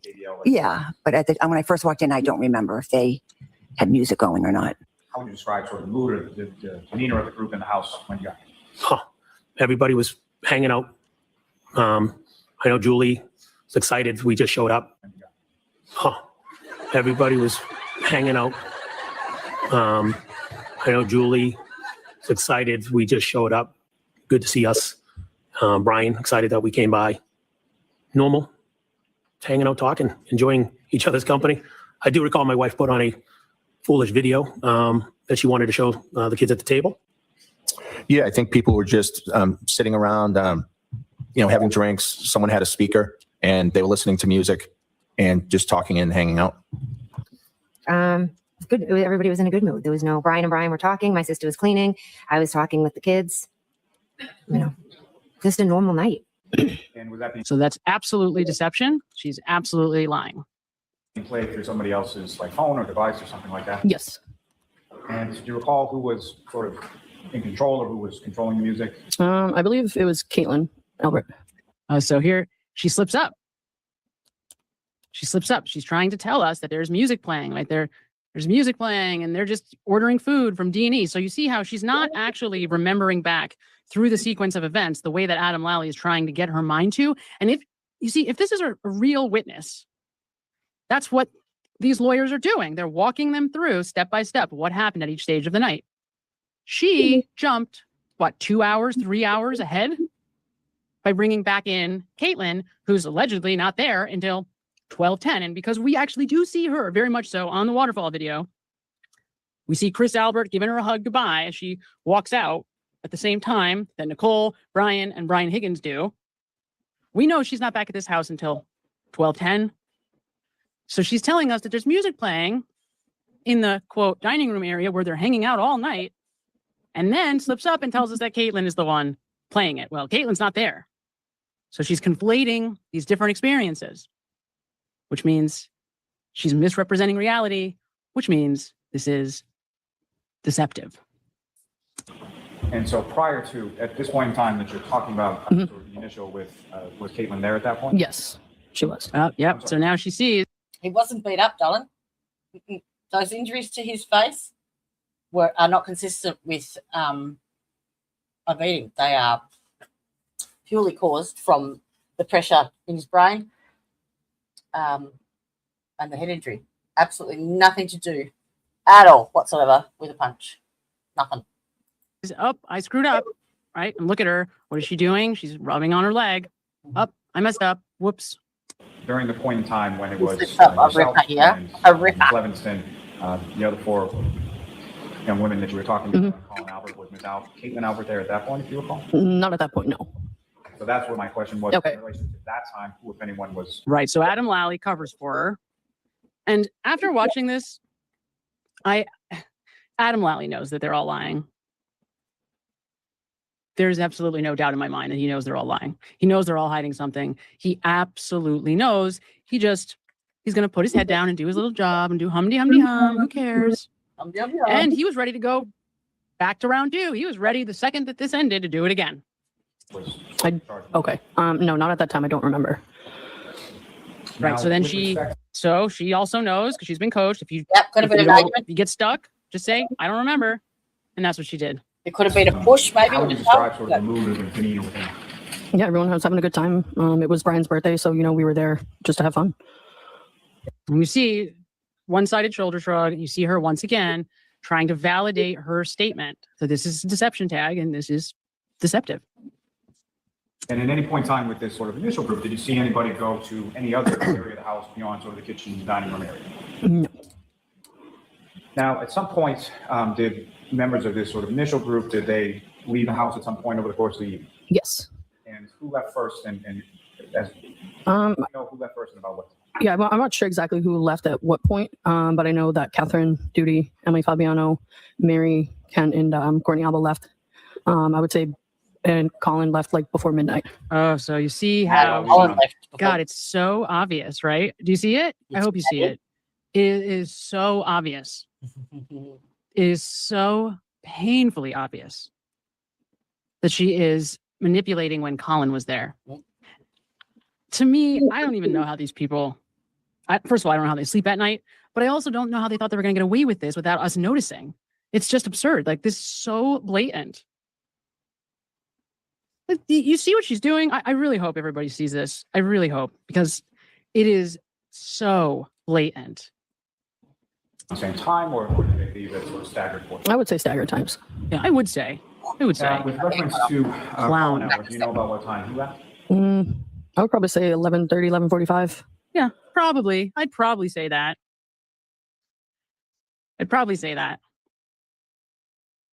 And do you have any idea of sort of how Colin, similar to what I asked about the other young ladies, do you have any recollection as far as how he got there, or how he left, or anything like that? I'm not quite sure. No. But do you recall specifically seeing him leave from the house? Yes. And which door would he have left?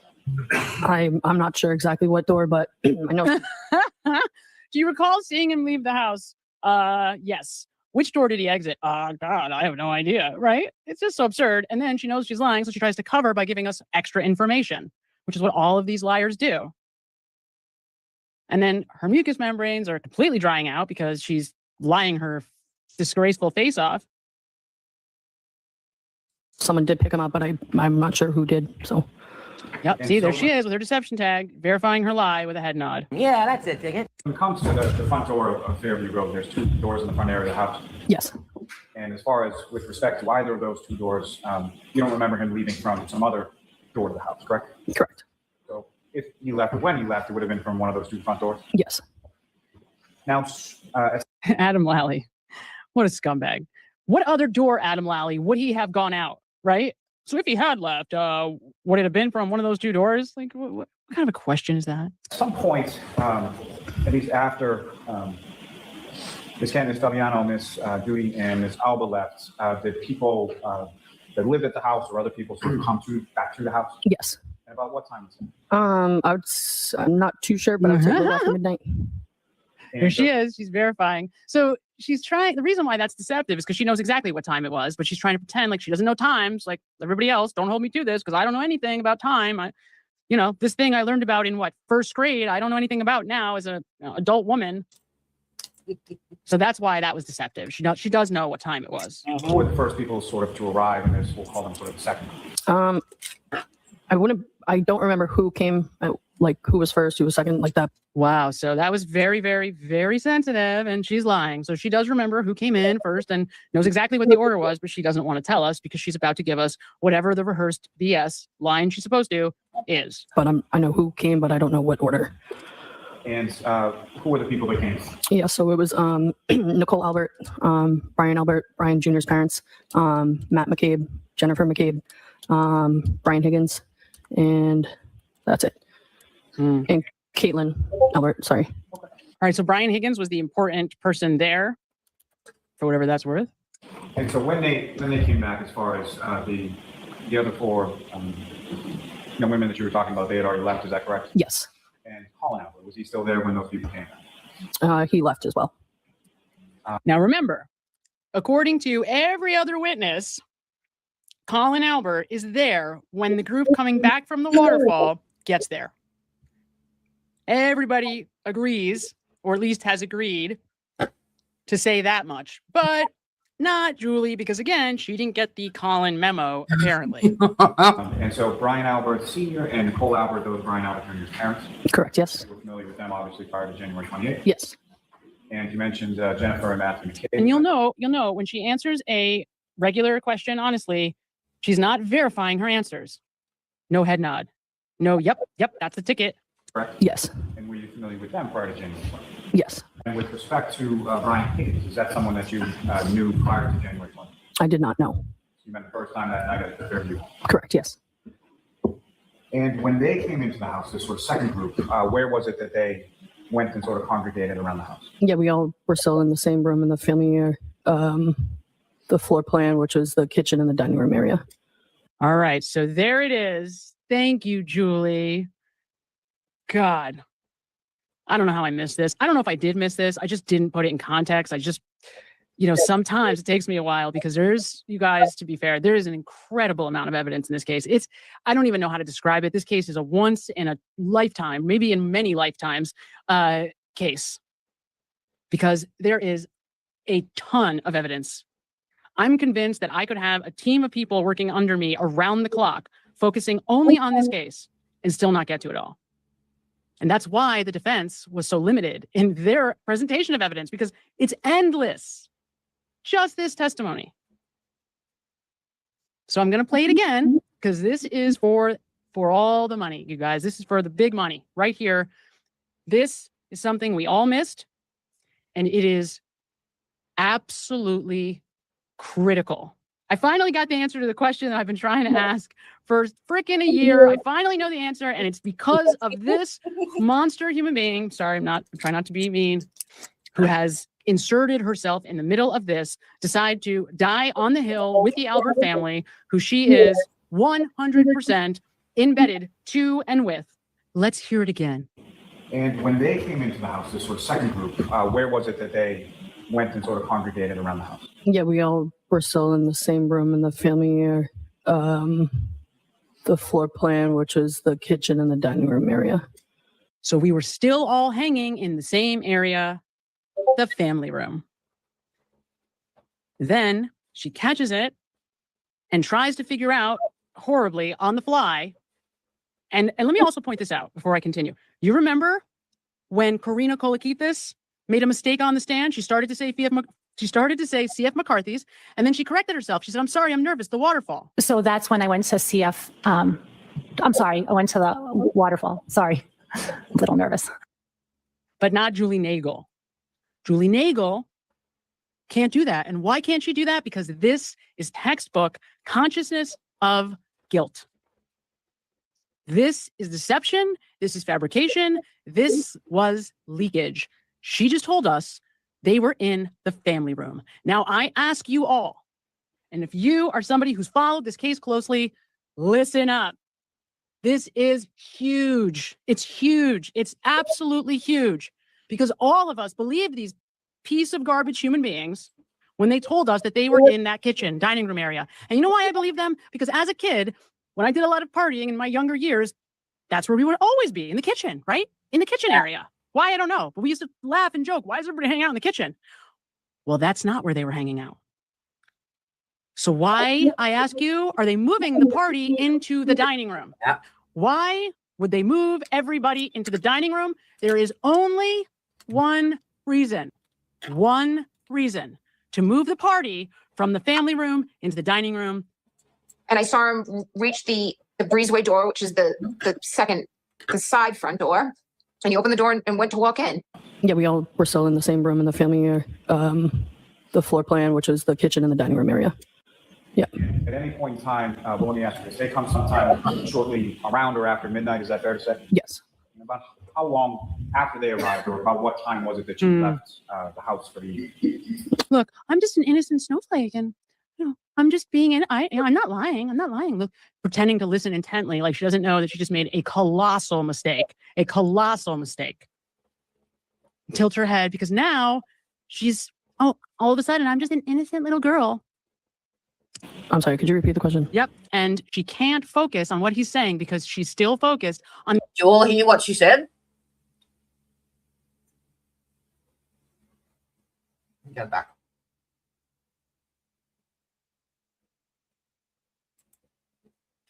Because it's endless. Just this testimony. So I'm going to play it again because this is for all the money, you guys. This is for the big money right here. This is something we all missed. Watch it. Hang on. It is. Hang on. Un momento. There's it.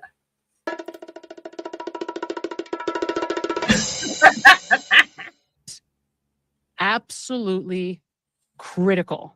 I finally got the answer to the question that I've been trying to ask for freaking a year. I finally know the answer, and it's because of this monster human being, sent embedded to and with. Let's hear it again.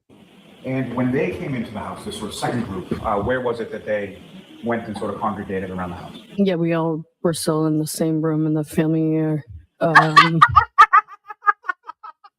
We're all the same in the family.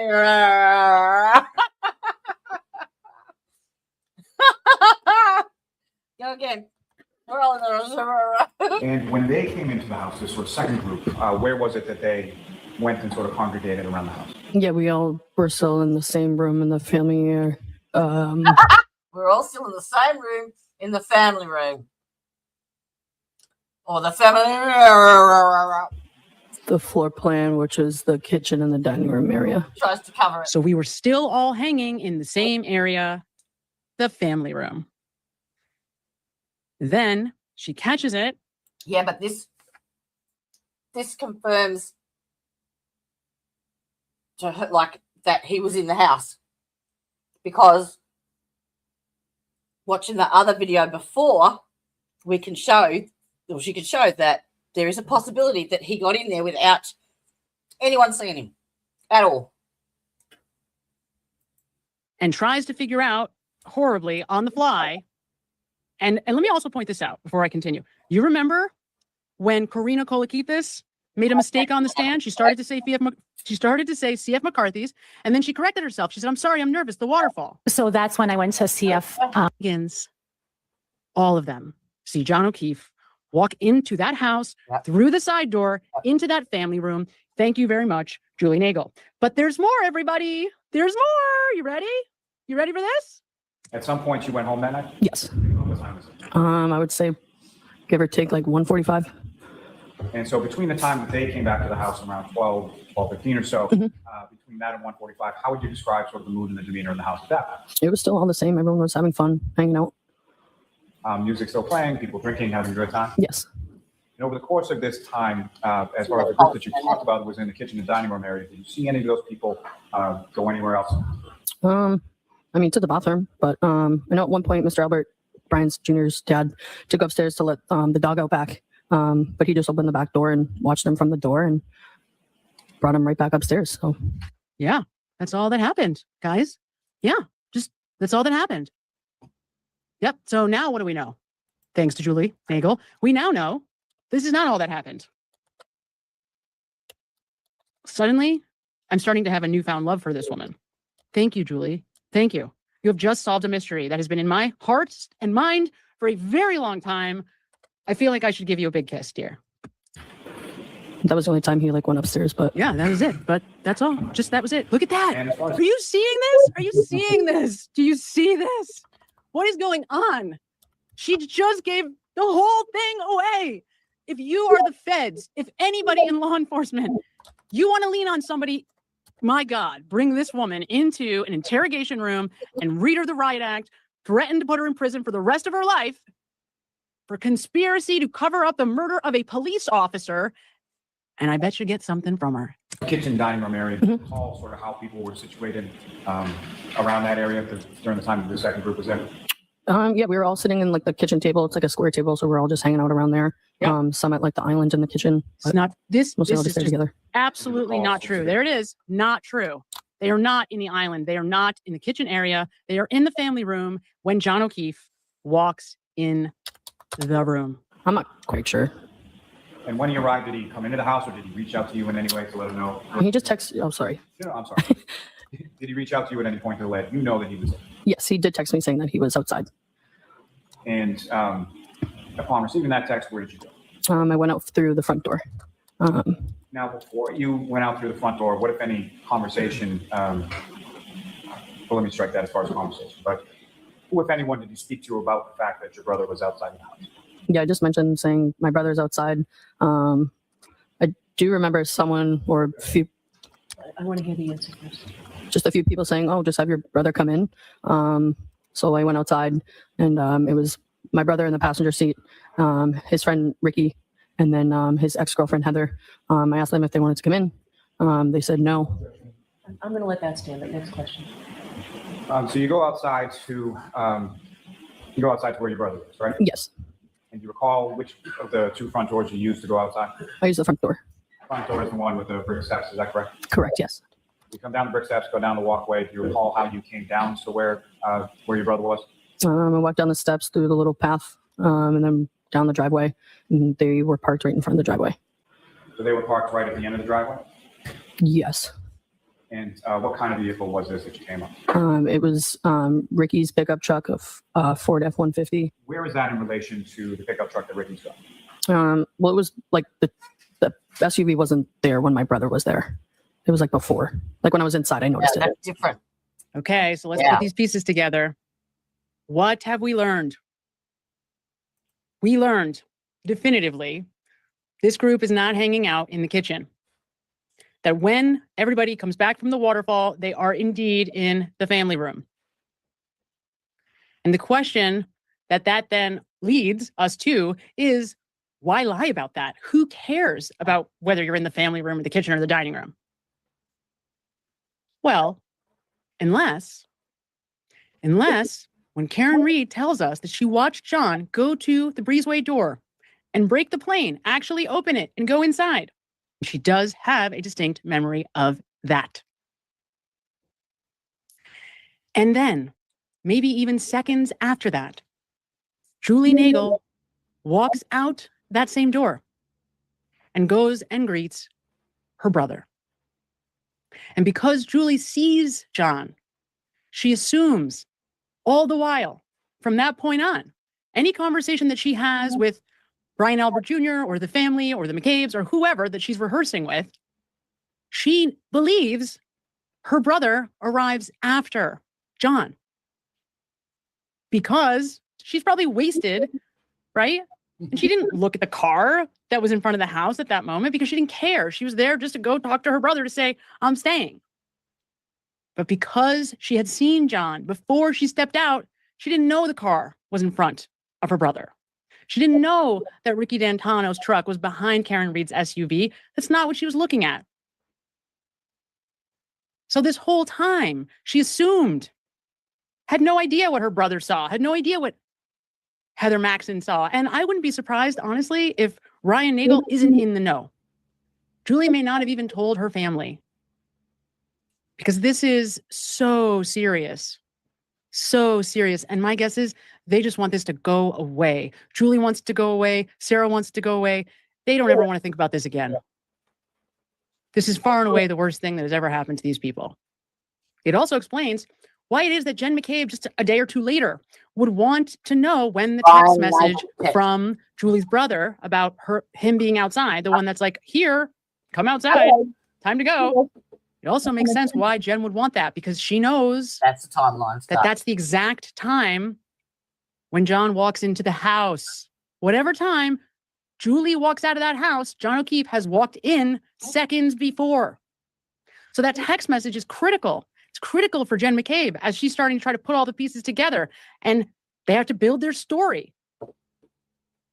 And this then helps us to understand those group texts where they were just praying that Karen Read would plea out somehow so that they would never have to be dragged into this. Because for the beginning part of all of this, their story really wasn't tight at all. They tried to keep the kids out of all of it, lied outright because they knew Michael Proctor was the lead investigator, so why the hell not?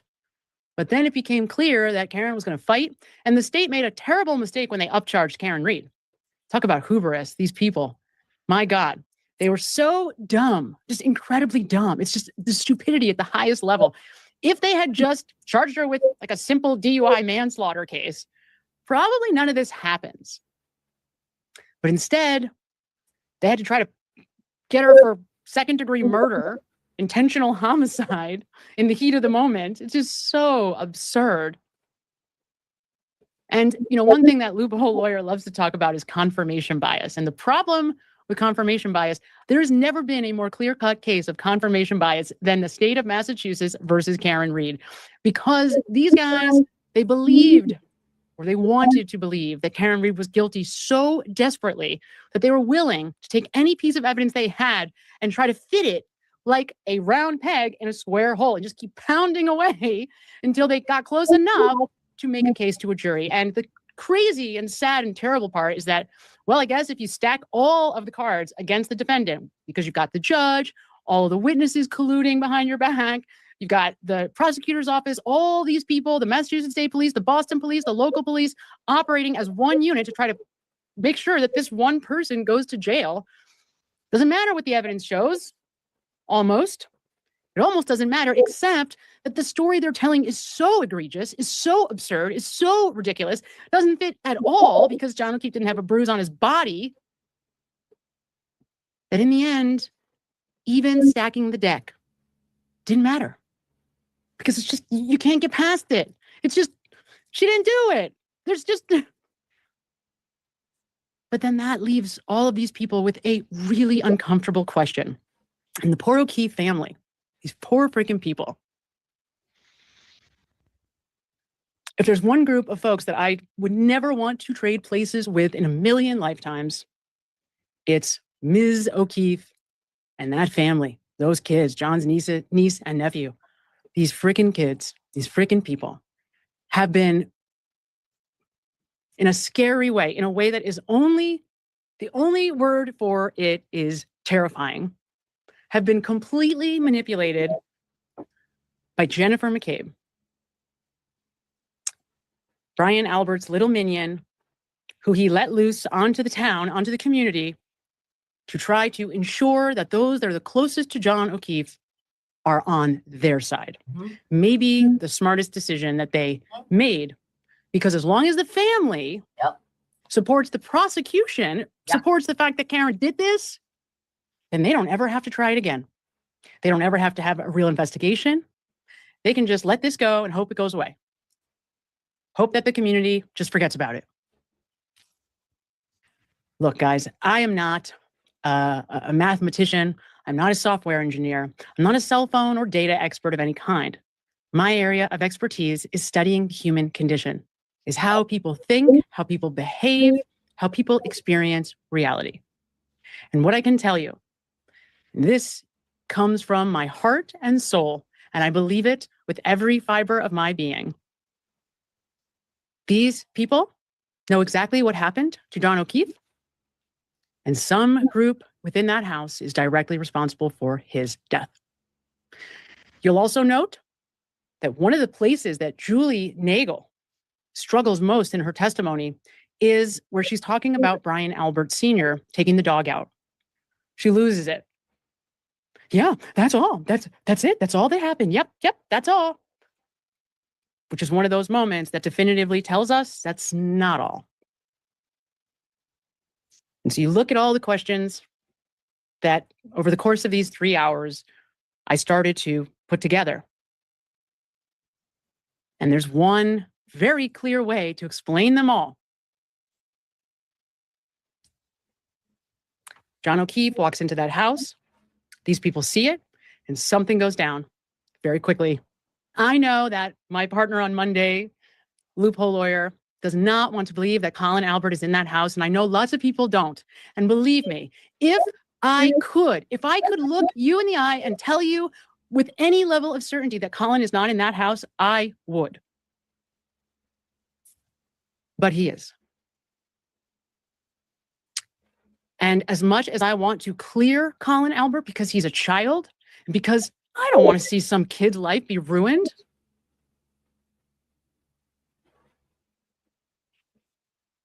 I can't.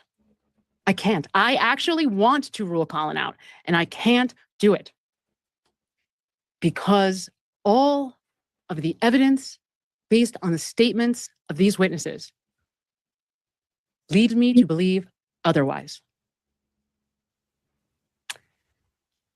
I did not expect to open up Pandora's box. This was not my intention, but I should have known this is what would happen or something like this because it always does. Now I have to adjust my brain to this new reality and start to work from there. So my guess is you can expect a lot more of that from me. Thanks for watching. It is the defense counselor's duty to protect the rights of... Right, so Adam Lally covers for her. And after watching this, Adam Lally knows that they're all lying. There's absolutely no doubt in my mind that he knows they're all lying. He knows they're all hiding something. He absolutely, I just didn't put it in context. You meant the first time that night at the Fairview. Correct, yes. This is my favorite bit. And when they came into the house, this sort of second group, where was it that they went and sort of congregated around the house? Yeah, we all were still in the same room in the family area. The floor plan. We're all in the same room in the family. Okay. Correct, yes. And when they came into the house, this sort of second group, where was it that they went and sort of congregated around the house? Yeah, we all were still in the same room in the family area. The floor plan, which is the kitchen and the dining room area. All right, so there it is. Thank you, Julie. God. I don't know how I missed this. I don't know if I did miss this. I just didn't put it in context. Sometimes it takes me a while because there's, you guys, to be fair, there is an incredible amount of evidence in this case. I don't even know how to describe it. This case is a once in a lifetime, maybe in many lifetimes case, because there is a ton of evidence. I'm convinced that I could have a team of people working under me around the clock, focusing only on this case and still not get to it all. And that's why the defense was so limited in their presentation of evidence, because it's endless. Just this testimony. So I'm going to play it again because this is for all the money, you guys. This is for the big money right here. This is something we all missed, and it is absolutely critical. I finally got the answer to the question that I've been trying to ask for freaking a year. I finally know the answer, and it's because of this monster human being. Sorry, I'm trying not to be mean, who has inserted herself in the middle of this, decide to die on the Hill with the Albert family, who she is 100% embedded to and with. Let's hear it again. And when they came into the house, this sort of second group, where was it that they went and sort of congregated around the house? Yeah, we all were still in the same room in the family area. The floor plan, which is the kitchen and the dining room area. So we were still all hanging in the same area, the family room. Then she catches it and tries to figure out horribly on the fly.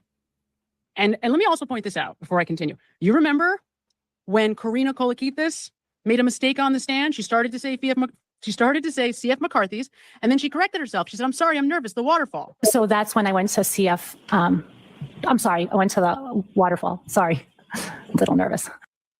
But not Julie Nagel. Julie Nagel can't do that. And why can't she do that? Because this is textbook consciousness of guilt. This is deception. This is fabrication. This was leakage. She just told us they were in the family room. Now, I ask you all, and if you are somebody who's followed this case closely, listen up. This is huge. It's huge. It's absolutely huge, because all of us believed these piece of garbage human beings when they told us that they were in that kitchen dining room area. And you know why I believe them? Because as a kid, when I did a lot of partying in my younger years, that's where we would always be, in the kitchen, right? In the kitchen area. Why? I don't know. But we used to laugh and joke. Why is everybody hanging out in the kitchen? Well, that's not where they were hanging out. So why, I ask you, are they moving the party into the dining room? Why would they move everybody into the dining room? There is only one reason to move the party from the family room into the dining room. And I saw him reach the breezeway door, which is the side front door. And he opened the door and went to walk in. Yeah, we all were still in the same room in the family area, the floor plan, which was the kitchen and the dining room area. Yeah. At any point in time, well, let me ask you this. They come sometime shortly around or after midnight. Is that fair to say? Yes. About how long after they arrived, or about what time was it that you left the house for the Look, I'm just an innocent snowflake, and I'm just being I'm not lying. I'm not lying. Look, pretending to listen intently, like she doesn't know that she just made a colossal mistake. A colossal mistake. Tilt her head, because now she's all of a sudden I'm just an innocent little girl. I'm sorry, could you repeat the question? Yep. And she can't focus on what he's saying because she's still focused on the colossal mistake that she just made. Thank you, Julie Nagel, because you just gave us all of the information that we needed to start to put this together for real. And you know what that tells us, everybody, ladies and gentlemen? For the win, John O'Keefe walks into that family room, and all of these piece of garbage human beings see him do it. All of them. Sarah Levinson, Julie Nagel, Brian Albert Jr., Jennifer McCabe, Matt McCabe, Nicole Albert, and the big boy, Brian Albert Sr., and Brian Higgins. All of them see John O'Keefe walk into that house through the side door into that family room. Thank you very much, Julie Nagel. But there's more, everybody. There's more. All right. I don't think there was anything at the. What's that bit?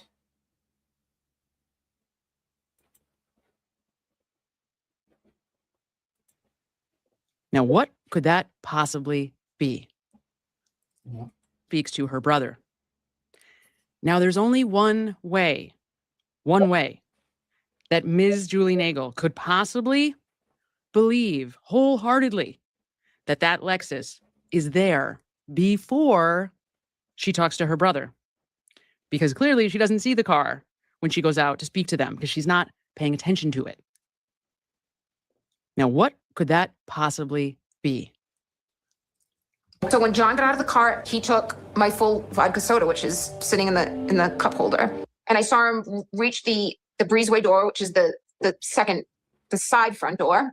And he opened the door and went to walk in.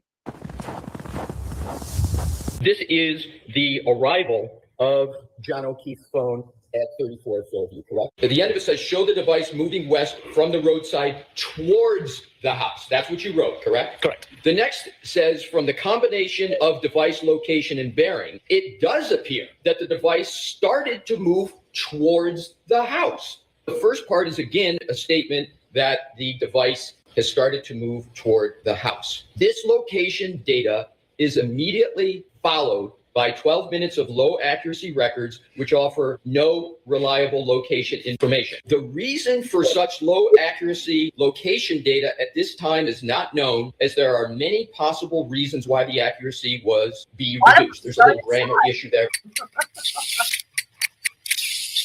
This could include reasons such as the device entered a building covered area, the result of weather conditions, geography, poor connectivity. Interesting and notable, you did not include that depiction in your timeline that you discussed with a jury yesterday, did you? She is honestly claiming that the SUV was in front of 34 Fairview before she goes out to speak to her brother. And she's telling us the truth, at least in this sentence. The SUV wasn't there when my brother was there. It was like before. Unfamiliar with the town that she didn't live in, Karen went slightly out of the way to get there, coming from the east on Cedar Crest Road. She missed the left-hand turn onto Fairview Road, did a U-turn in the driveway, and then she went back to Fairview Road. When she did so, a truck was coming from the opposite direction and was trying to turn left on Fairview Road. Inside that truck was Ricky D'Antano, Heather Maxon, and her boyfriend Ryan Nagel, whose sister Julie Nagel was a friend of Brian Albert Jr. and had called him looking for a ride home. And then Ricky turned after them. How far ahead of Ricky were they? Maybe 100 feet. Could you see them the entire time? No. Could you see them the entire time? No. What is the only possible reason that she could have for placing that SUV, honestly, in front of 34 Fairview before she walks out of the house? If you're not quite catching my drift yet, don't worry. We're going to put it all together at the very end. There's only one reason. And I'll give you a hint. It's not because she saw the SUV outside, which is what she's going to tell us now. Because this is the rehearsed statement, which should sound a little familiar to you. So when I noticed looking out the window, I did notice the SUV in front of the mailbox, and then pulled up a little bit in front of the yard, and then stopped, and then pulled up again towards the flagpole. So you saw it in sort of 3 different locations at the time that you were seeing it? Correct, yes. And if you recall the time that Julie gets up and goes outside to talk to her brother, where were you within the house? I was still sitting at the dining room table. I'm talking later in the evening when the folks come back to the house after midnight. Do you remember where those people were sort of situated around the kitchen dining room area at that time? Yes. And could you describe to the jury sort of where they were? So the dining room table is a square. So, and it was in front of the front window. So in front of the front window where their back would be to the window was my friend Julie Nagel. And as far as the kitchen dining room area, do you recall sort of how people were situated around that area during the time that the second group was there? Yeah, we were all sitting in like the kitchen table. It's like a square table, so we're all just hanging out around there. Some at like the island in the kitchen, but mostly all just there together. Yeah, that's a ticket. Do you recall specifically, I know we're talking over 2 years ago, do you recall specifically where people were within that area around the table? I don't know. Do you recall where you were? I was sitting like in the corner, so I could see like the island, the kitchen table, like the front door, and like the windows, I guess. Sarah, Yeah. that's what happened. Head you back to If the window's here, I was sitting on this side, facing kind of, I could see the front door. And then to my right, Brian Sr. and Mr. Higgins were standing. Do you recall who was sort of around you, where you were at the table? Immediately around you as well. I would say Jennifer McCabe, Sarah Levinson, Caitlin. Like I remember like sitting at the table like with me. Yeah. And Mrs. Albert Nicole was sitting with her back to the front door area. This is a 1.5 speed. And Jen and Matt and Caitlin, I don't believe were sitting. I sat at the table and I just spoke to Brian and Katie and the 2 girls most of the night. And then to my right, Brian Sr. and Mr. Higgins were standing. When I walk in, Caitlin Albert, Brian Albert, Julie Nagel, and Sarah Levinson are all sitting at the kitchen table. My sister Nicole was in the kitchen wiping the counters because she's always cleaning. And Brian Albert and Brian Higgins were in the, I guess you'd call it the TV room area, just standing and talking. So my guess here is that Sarah Levinson, when she recounts where everybody is positioned allegedly around the table, she's actually recounting where everybody was positioned in the family room. So we're probably getting a close picture of the layout, who was standing or sitting next to who, but she's moving us out of the family room and into the dining room, kitchen area. And All right, so with all that information, let's get that off now. What they've established basically is that what Sam's saying is that everyone was in the family room drinking there. Okay, and that's the room that has the breezeway door attached to it. So that's the door that Karen saw John enter. And as the other video showed with case analysis, that he could have quickly, as it was freezing outside, run, or not run, but like strode quickly towards that breezeway door from the car. That would have taken all of 10 seconds with the glass in his hand. Now, if he goes into that door and kicks his shoes off, he's got his socks on and it's a wooden floor. He's intoxicated, his balance is affected, and he basically sticks his head in or enters into that door where everybody is sitting. So, what she's trying to say is that everybody saw John enter the house. So between Sam and case analysis, that would mean that everybody saw what happened. Yeah, everybody, according to Sam, everyone knows that he came in the house. And the case analysis theory is that by doing so, sort of at a similar time, Brian Albert has opened the back door to let Chloe in, and Chloe, not recognizing John, has pretty much charged and jumped him and knocked him backwards. But at the same time, he was taking a sip from his drink, and that impact smashed the glass into his face, which caused the laceration to his nose and his eyebrow. Cup size. Cup. Then he fell back onto that, hitting his head on that hearth, and would have been rendered unconscious there. But it would be very difficult to clean blood out of the brickwork and out of wooden floors, which is why it was important that that investigation did not go into the house.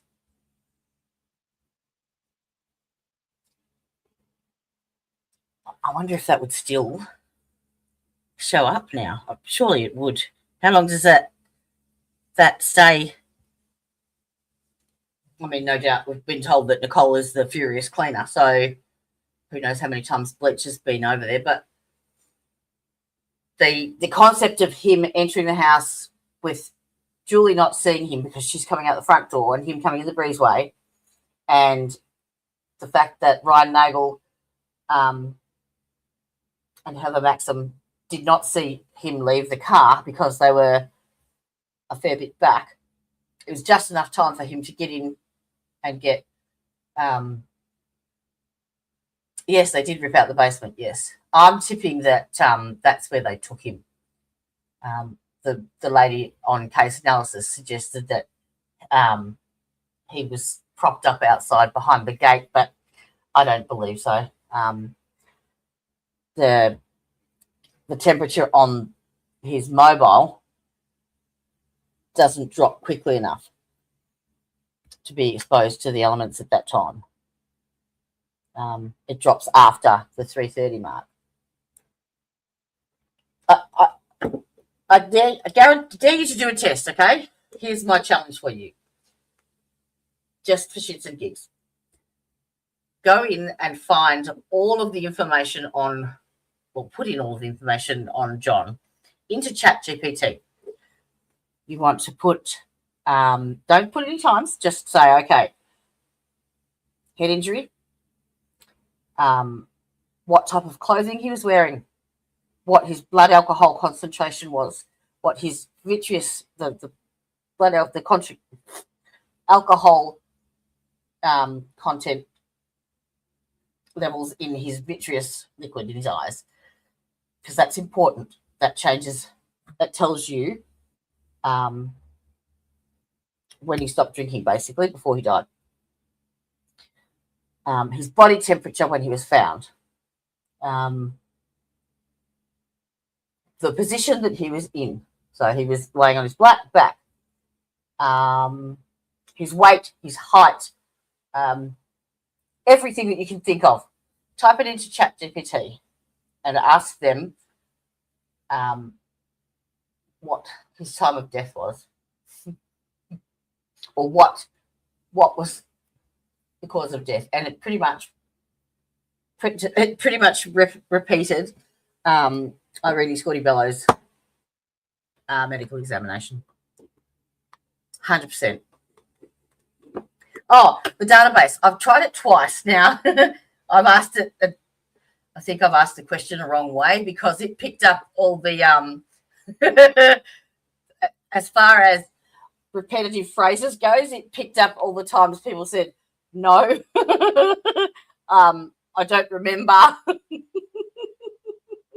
All the little shit. And I tried to do it again and it didn't work. Fucking thing. So where is it? Hang on, I'll just bring it up. Fucking hell. So the repetitive it repeated like where the layout of the house basically. So, you know, it was to the right of the kitchen. How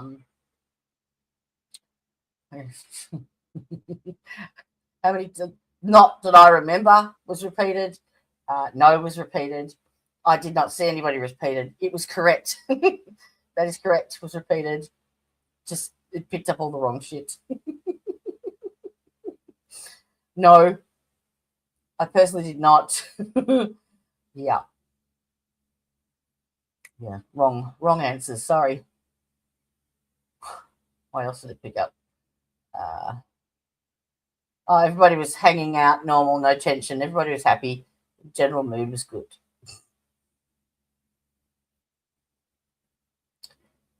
Alan Jackson's clothes. Oh, I didn't read that bit. Brian Higgins forgot his narrative at least for a second, and he admitted a man did in fact come into the house, and when he was caught and asked to describe that man, he was tall with dark hair.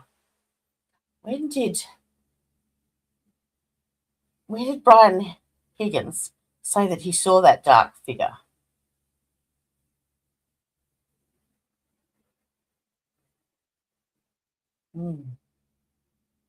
Brian Albert's testimony.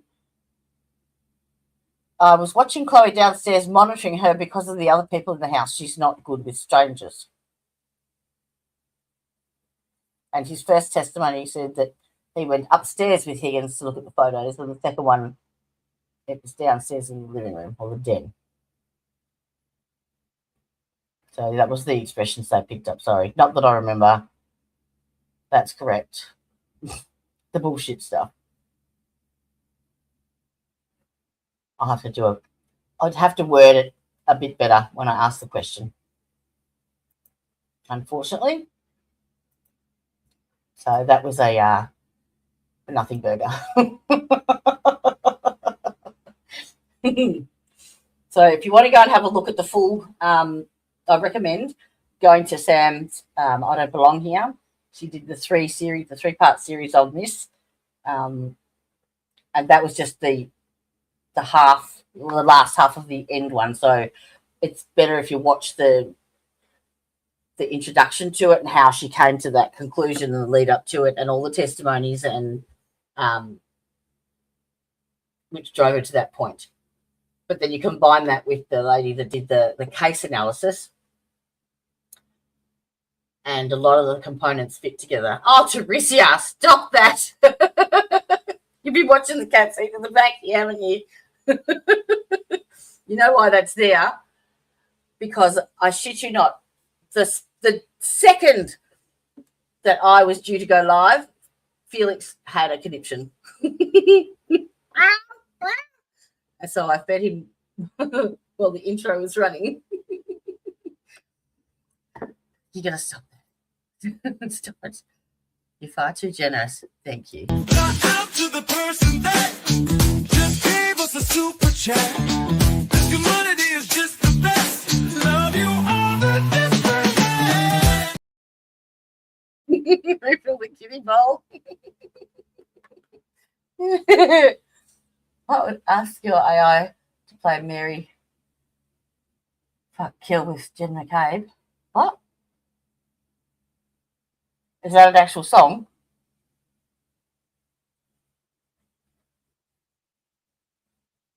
I did narrow it down to the House defendants, and it did the same fucking thing. Yep.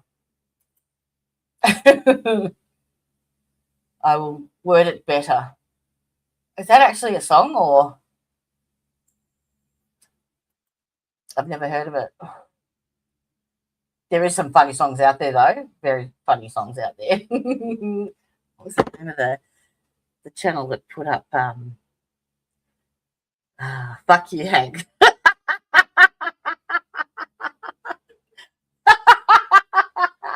Love it. So yes, the links to both of the ladies are in the description box. So do yourself a favour and head on over and give them a like and a sub, because they've put a lot of work. Well, I know Sam has. She has been studying each and every testimony, each and every word, each and every phrase, every blink, every bit of body language as well for 18 months. And yeah, she's put in the hard yards. All right, well, oh shit, the sun's up. Oops. Oh dear. That explains why my back's sore. All right, well, thanks again for joining me. I should be, I've got to confirm it, but should be up for our update stream with the girls on Sunday evening. Just keep your eye out for the thumbnail. That will be up there. And hopefully we don't have to postpone. Hopefully they're all well. I know Ty's good, but I haven't spoken to Brandy a couple of days. Alrighty then. Mwah. Love you all. Thanks for being here. And if you can't be good at it. Be nice to your mother. And hasta la vista, bitches. Bye-bye.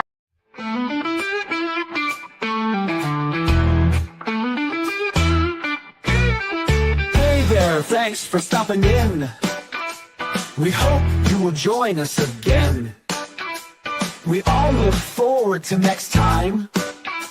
We get to talk about true crime. Clues. Justice served in an honest fight.